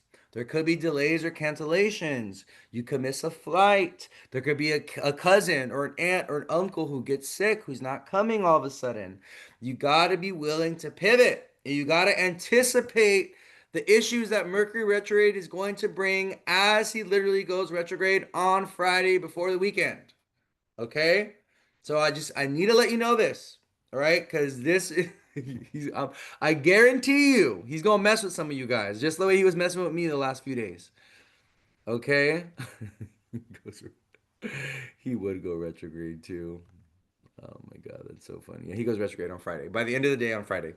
So because we know collectively that Mercury is going retrograde on Friday evening, okay? And we're already feeling it. I've already been feeling it. I've already been seeing Mercury because he's not moving, right? Mercury is going like 1 degree every like 2 or 3 days right now. Okay? He's been sitting at like 12, he's been sitting at like 13, 14 degrees like for the last week or so, like not moving at all because he's about to change directions, right? So we're already kind of getting a little bit of that Mercury. We're getting a little taste of Mercury retrograde in Leo, but I will say he goes retrograde on Friday evening and right into the weekend. And there's going to be a lot of activity, a lot of people traveling, a lot of vacationing. There's a lot of that in the air this weekend. Just make sure you don't forget anything important, okay? Don't leave a Home Alone episode. Oh my God, you left the baby. You left the baby at home. How do people do that? I don't understand. Like, what? How are we leaving our kid? You left your kid at the store. Like, you need sleep. Okay, you need to let someone babysit your kid for a day or two. Okay, take a break. Okay, craziness. I don't know how y'all be leaving your kids in places. Like, you left them at the store, you left them at home. You left him in the bath. Like, how are we leaving our kids places like this? Like, what is going on? Okay, you're tired. You need a break. That's what that's telling us, right? But yeah, so Mercury retrograde, make sure you have all your paperwork, make sure you have your passports, make sure you have all your documentation, make sure you're not bringing things that are not allowed on the plane.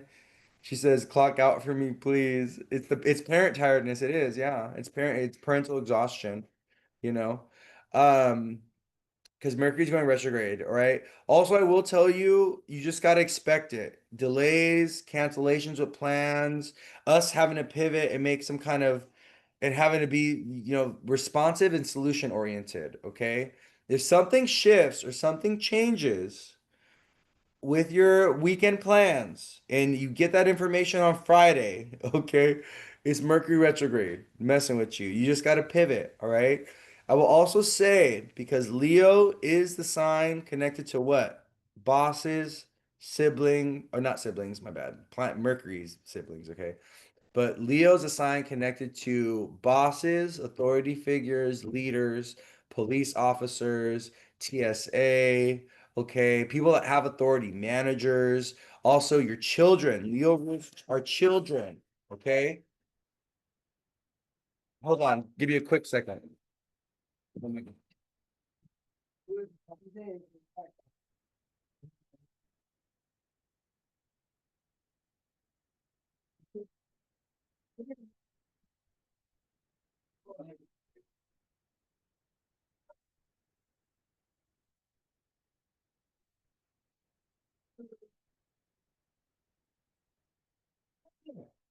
here. He's gonna go fix the dryer. Okay. Like a Mercury retrograde. Mercury retrograde. Mama, come here, you guys. Come here. What should I do? How am I gonna navigate these dogs barking? Oh, they're so annoying. Anyways, Mercury retrograde. Hey, you are not my dog, so hold on. Give me a second. We're migrate. I don't know what to do, so I don't know. I gotta get out of here. Meanwhile, Gilbert's all peaceful and quiet, but these animals, man, I just don't know what to do. So hold on, give me a second. I'm just moving. I'm going to the bedroom. Give me a second, you guys. Because I can't. I can't. I just can't with these dogs. They're gonna be barking. All right, just gotta pivot a little bit. Give me a second. You just gotta pivot. It's okay. Close that door. Those freaking dogs. Gilbert is an angel until he's not. Hold on, let me make some space here because those dogs are gonna keep barking. You guys see me? Let me put this. They're not gonna stop. My brother's the only one that can get them to shut up. Okay. Do you guys see me? Are we still good? Let me see if it's good on here. I'm gonna I'm gonna post this on social media or on YouTube as well. Okay, cool. So we're good. Okay, let's keep going. So what was I talking? So yeah, Mercury retrograde. It's funny how we were talking about Mercury and all of a sudden the maintenance man is coming back to fix my parents' laundry or something.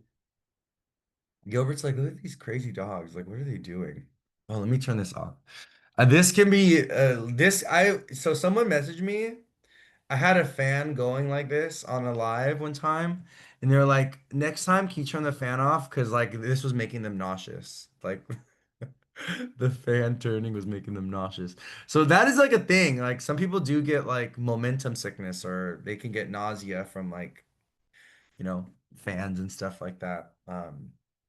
Spinning and things. All right, so we were talking about Mercury retrograde for the weekend. Yeah, Mercury goes retrograde on Friday, so it's like having to go back to things. But yeah, just watch out for like bosses, baby daddies, the father of your children, your own dad.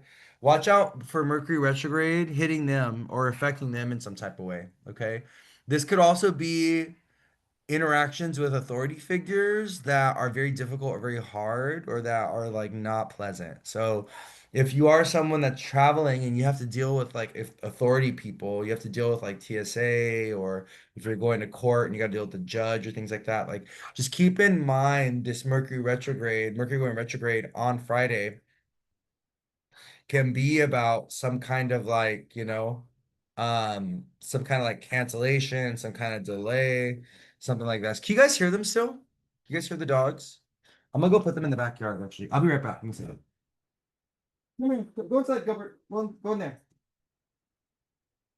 Come here. Come here, Gilbert.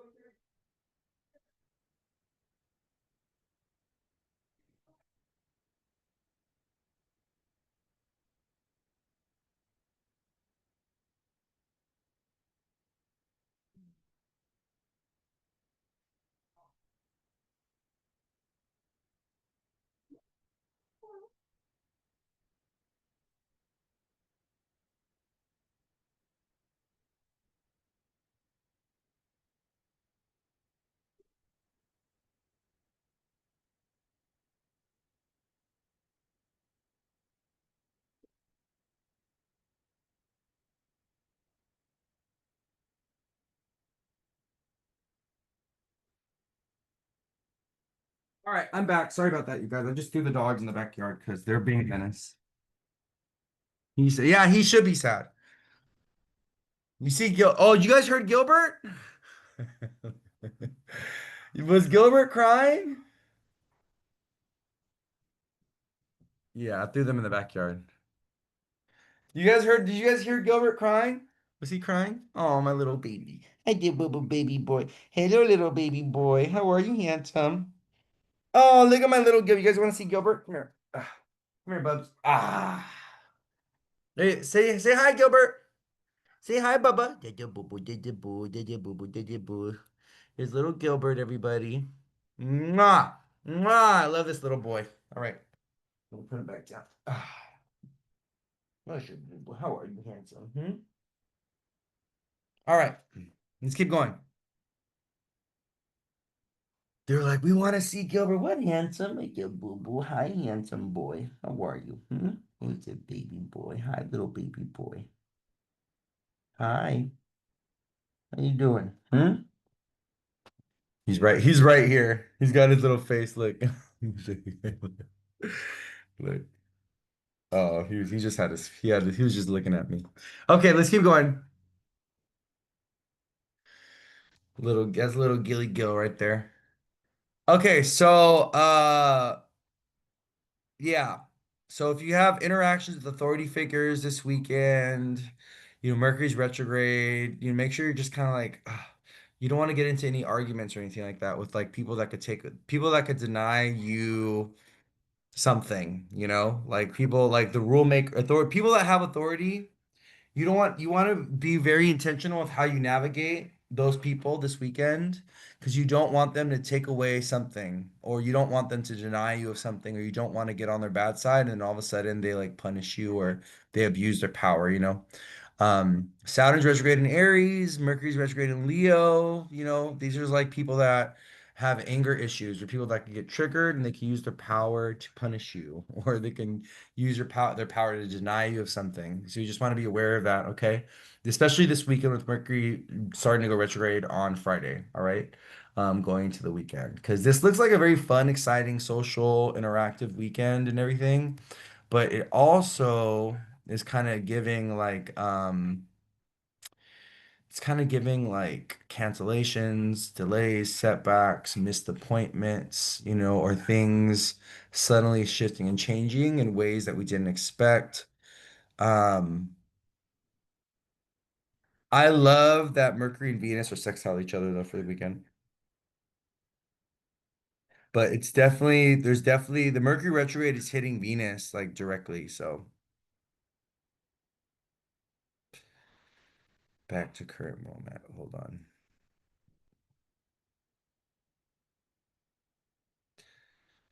Wednesday, Thursday, Tuesday, Wednesday, Thursday.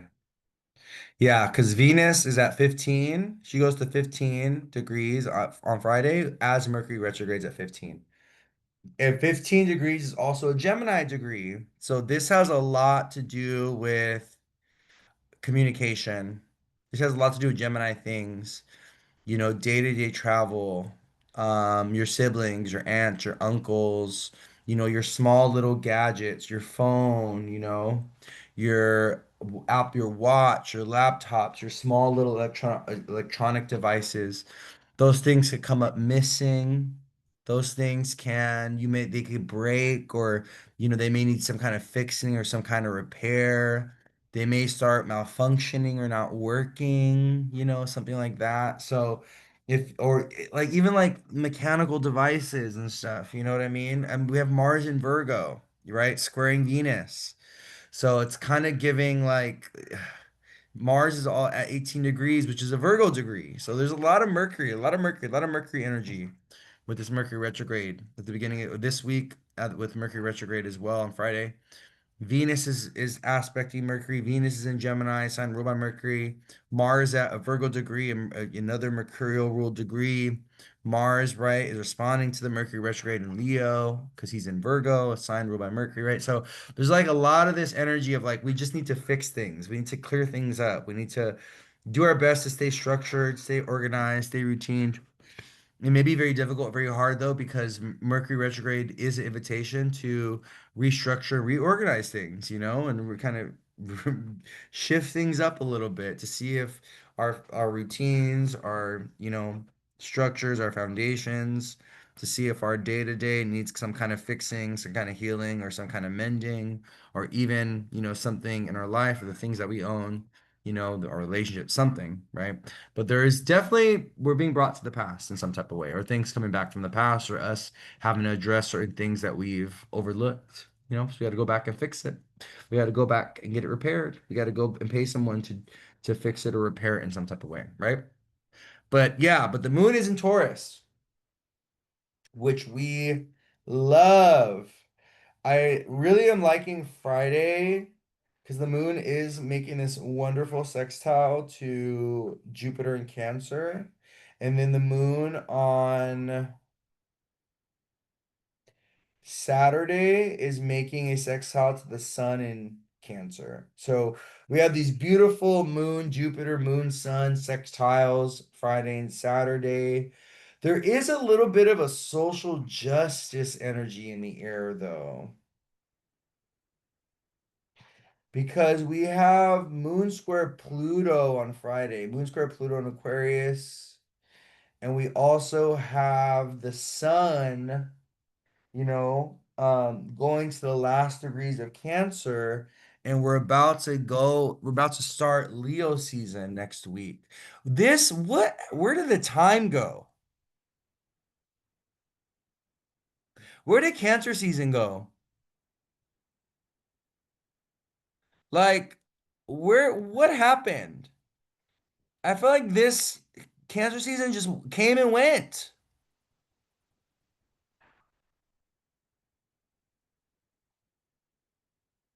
What the heck? We just got here. I'm having a good time. Like, I feel like Cancer season just blew by. We're starting Leo season next week. What the helly? We just got here.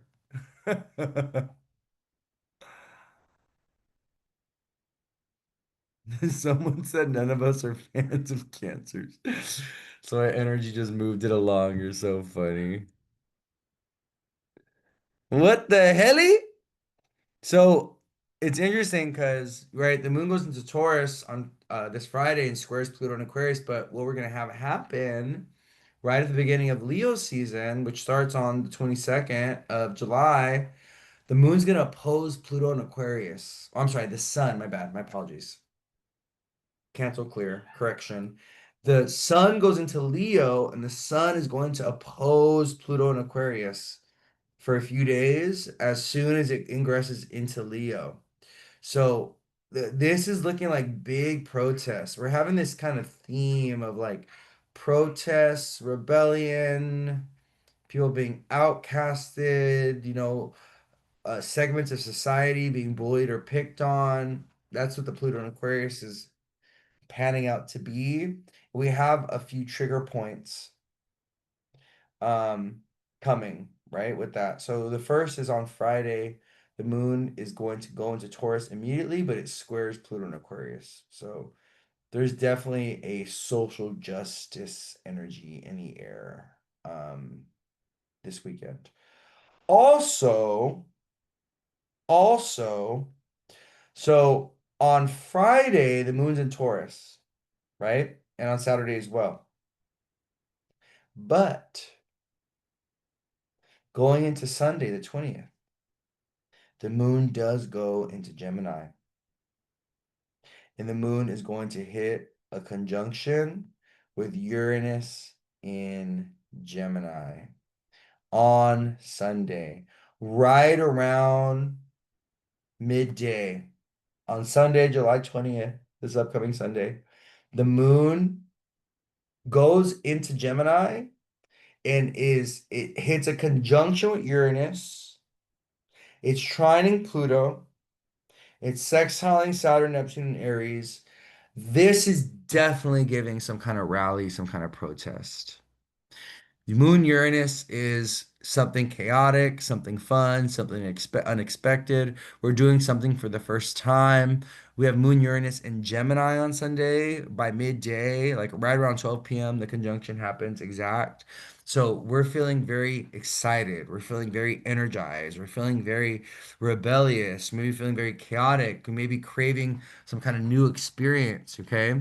Yeah, this can be about arguments and fights. But I don't know. It's interesting because the moon is leaving Taurus and going into Gemini, and it's a very Venus energy. So, and Mercury just went retrograde, right? So, I do think, yeah, like there's something around communication being a little off, our travel plans being a little thwarted. Maybe if we are coming back on Sunday, things are going to be a little difficult or a little hard if we're driving back. Not difficult or hard, but there could be like a lot of traffic, or we may show up late. We may come back home late or something, if you're driving back somewhere on Sunday. Watch out for car breakdowns and, cars overheating. Mercury's retrograde in a fire sign, which is heat, too much heat. Okay. So if you're traveling somewhere over the weekend and you're driving out in the desert where it's going to be hot, make sure you have a spare tire. Make sure you got your car checked so that, you're not running the risk of like any kind of overheating or anything. Mercury retrograde in Leo is giving too much heat. Even with Venus, Uranus, and Gemini, it's giving like too much heat. Okay. So I think that's something we just got to be aware of.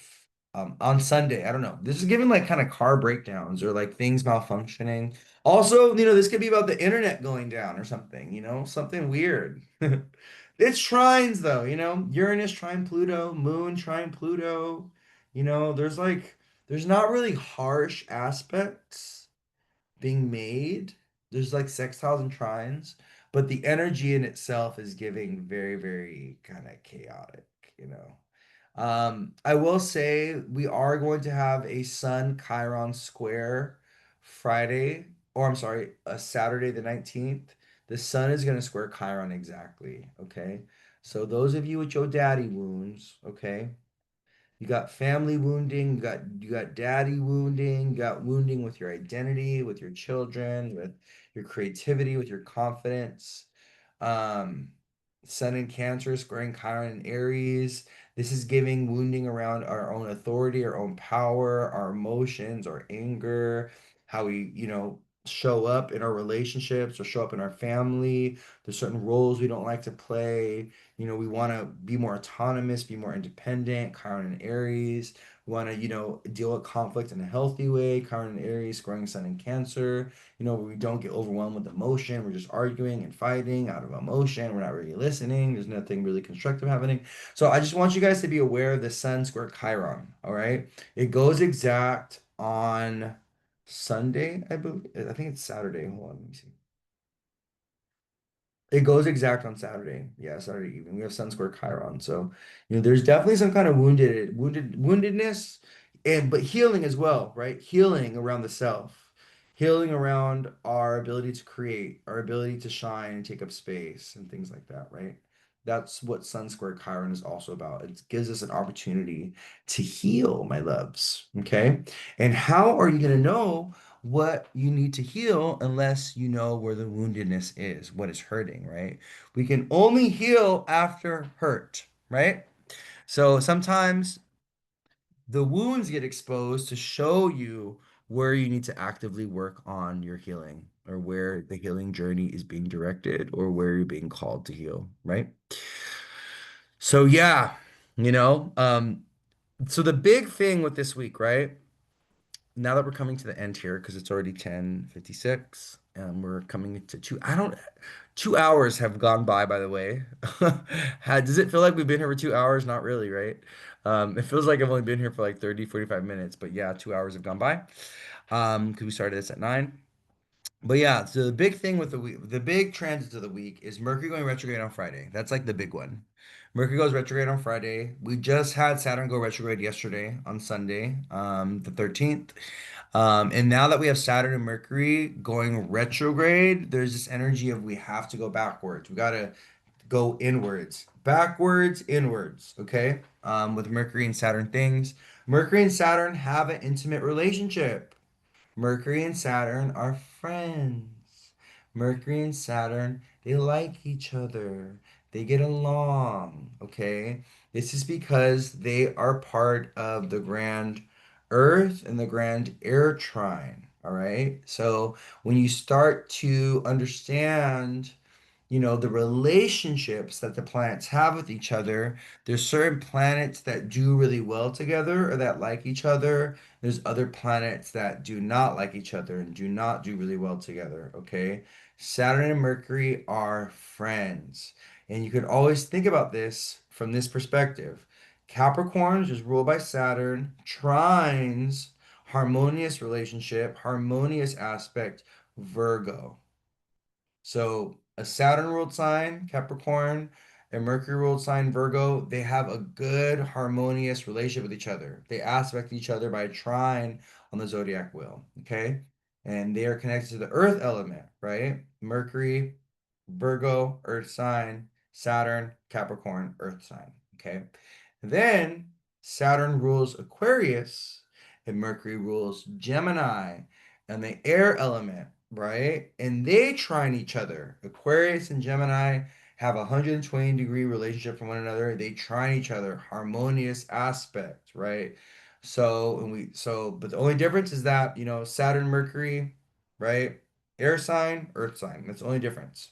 But, right, like what's also really interesting is Saturn. Oh, that's the same. It's the same actually, yeah. The air sign side of Mercury and Saturn, which are Aquarius and Gemini, are the masculine side of them. where the Earth sign side of Mercury and Saturn is Capricorn and Virgo. That's their feminine side, right? So we always we should think about the planets as having a masculine and a feminine side, okay? All the planets do. Same thing with Mars. Other than the moon and the sun, the moon and the sun are considered the same energy. They're like the masculine and the feminine are the same energy, right? So the moon is the feminine side of the sun, and the sun is the masculine side of the moon. They're the same energy. Um, the sun and the moon are considered very like they coexist with each other. Like they can't, right? They like you can't, they're separate, but they are each other's mirrors, right? And they're the masculine and feminine of the same energy. Okay. We'll go deeper about that one day. We'll talk more about that one day. So I can help you guys make sense of that because you'll be able to see it very obviously on the astrological wheel, okay, and understanding that. But yeah, every planet has a masculine and a feminine side, okay, is what astrology shows us, all right, in the way that the zodiac, the signs and the zodiac wheel is arranged, okay. So all right, Mercury retrograde on Friday. That's a big highlight of the week. Venus and Mercury sextiling each other on Friday. That's another big highlight of the week. The moon's going to be going through Pisces today and tomorrow. The moon is going to enter Aries on Wednesday, and the moon is going to be doing its square to the full moon on Thursday as it gets to the last degrees of Aries and squares the full moon in Capricorn that we had.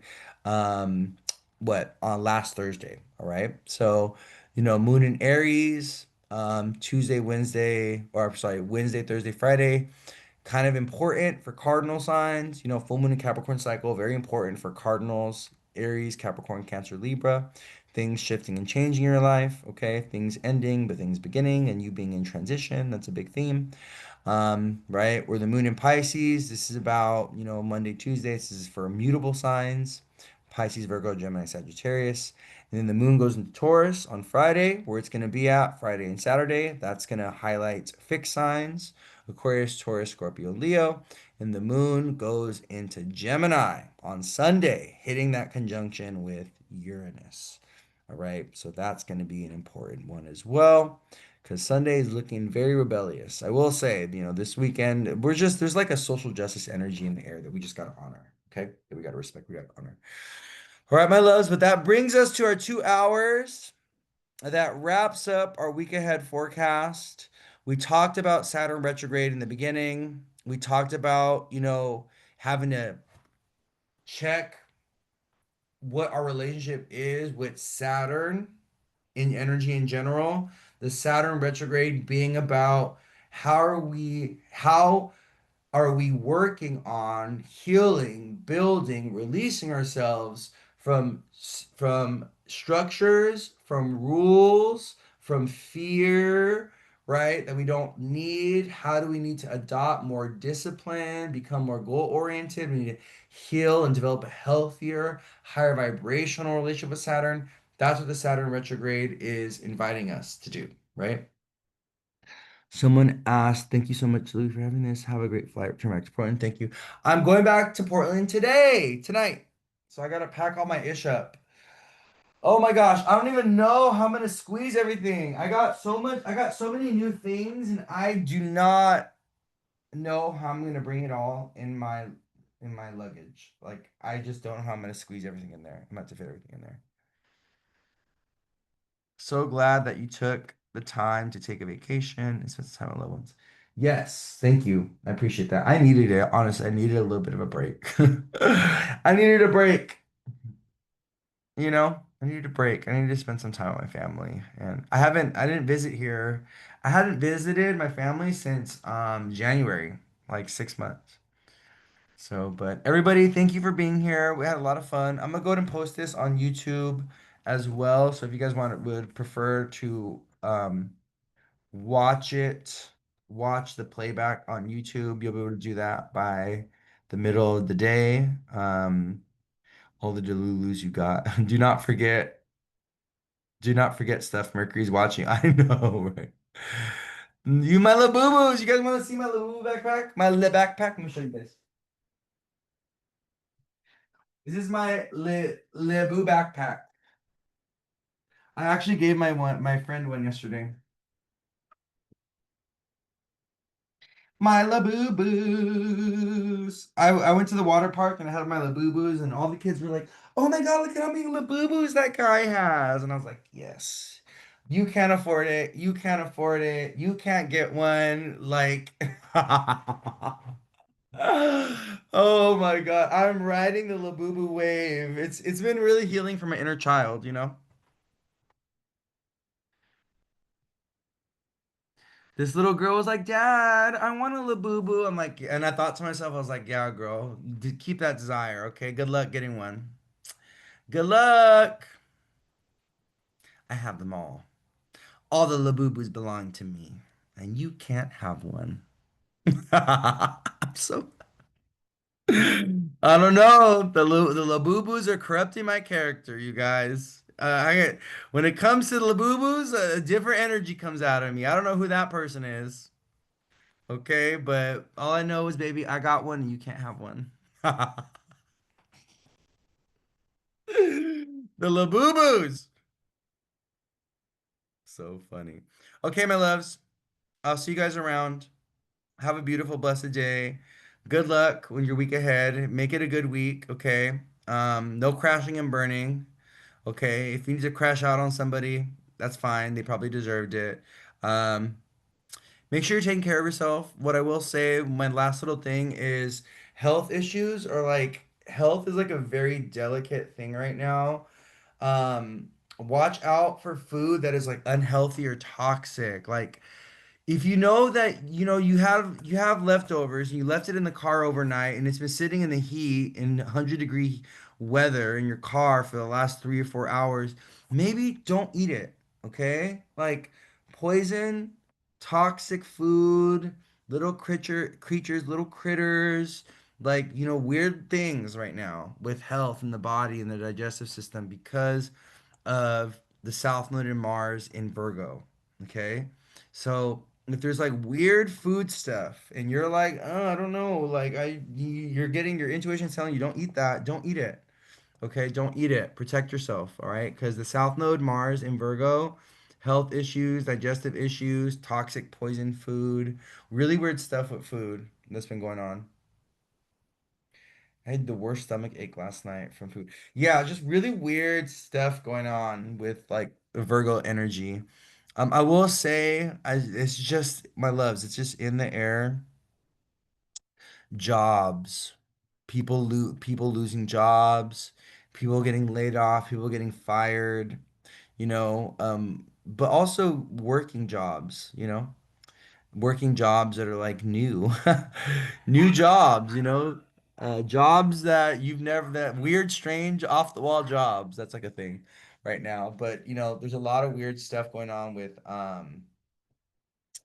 there's a lot of weird stuff going on with the jobs in the workplace right now because of the Mars South Node together in Virgo.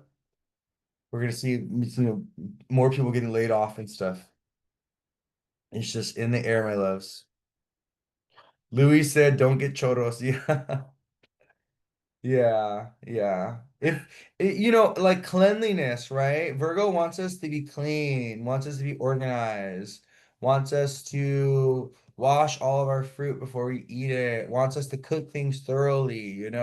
Maybe this is a time where you don't want to mess around with like, shellfish, or you don't want to mess around with food that's uncooked. Maybe this is a good time where it's like, oh, cook everything thoroughly, right? Maybe this isn't a time for getting your steak extra rare. No, get it medium well. Okay, make sure things are thoroughly cooked. All right, so there's no wiggle room for any kind of bacteria, virus, anything like that, that you could consume anything like that. Because that's what the South Node is about. The South Node is about viruses, bacteria, mites, things that are too small that you like don't notice, and then you ingest it or you interact with it, and all of a sudden you have this weird sickness or illness, because that's what the South Node is also about. The South Node is also about illnesses or sicknesses that can't be found, or even misdiagnosis. The South Node is connected to misdiagnosis, like people are getting diagnosed with the wrong thing. That's a South Node thing. In medical astrology, they talk about how you should not go to the doctor when the moon is when Mercury is conjoining the South Node in transit, or when Mercury is aspecting your South Node in transit. Because if you go to the doctor during a Mercury South Node transit, whether it be independent of your chart, it's just something in the sky, or you're experiencing the South Node aspecting the South Node in transit aspecting your natal Mercury, or Mercury in transit aspecting your natal nodes, especially with the square or conjunction, especially the South Node, um, they won't be able to, they'll misdiagnose you, or they won't be able to find what's wrong with you. Because the South Node creates fog, creates confusion, creates delusion. The South Node um, hides. The South Node hides, okay? It's like a veil of, it's like similar to Neptune. It's like a veil of fog, you know? So, yeah, something to think about with South Node Mars in Virgo. And we'll talk more about that next week too, because I believe the conjunction's actually going to be next week, South Node conjunct Mars. So I'll talk to you guys more about that conjunction in general. Yeah, it's I think it's the 22nd actually. One of my followers was like, "Oh my God, the South Node of Mars is going to come into conjunction next week," and so I was talking to him about it,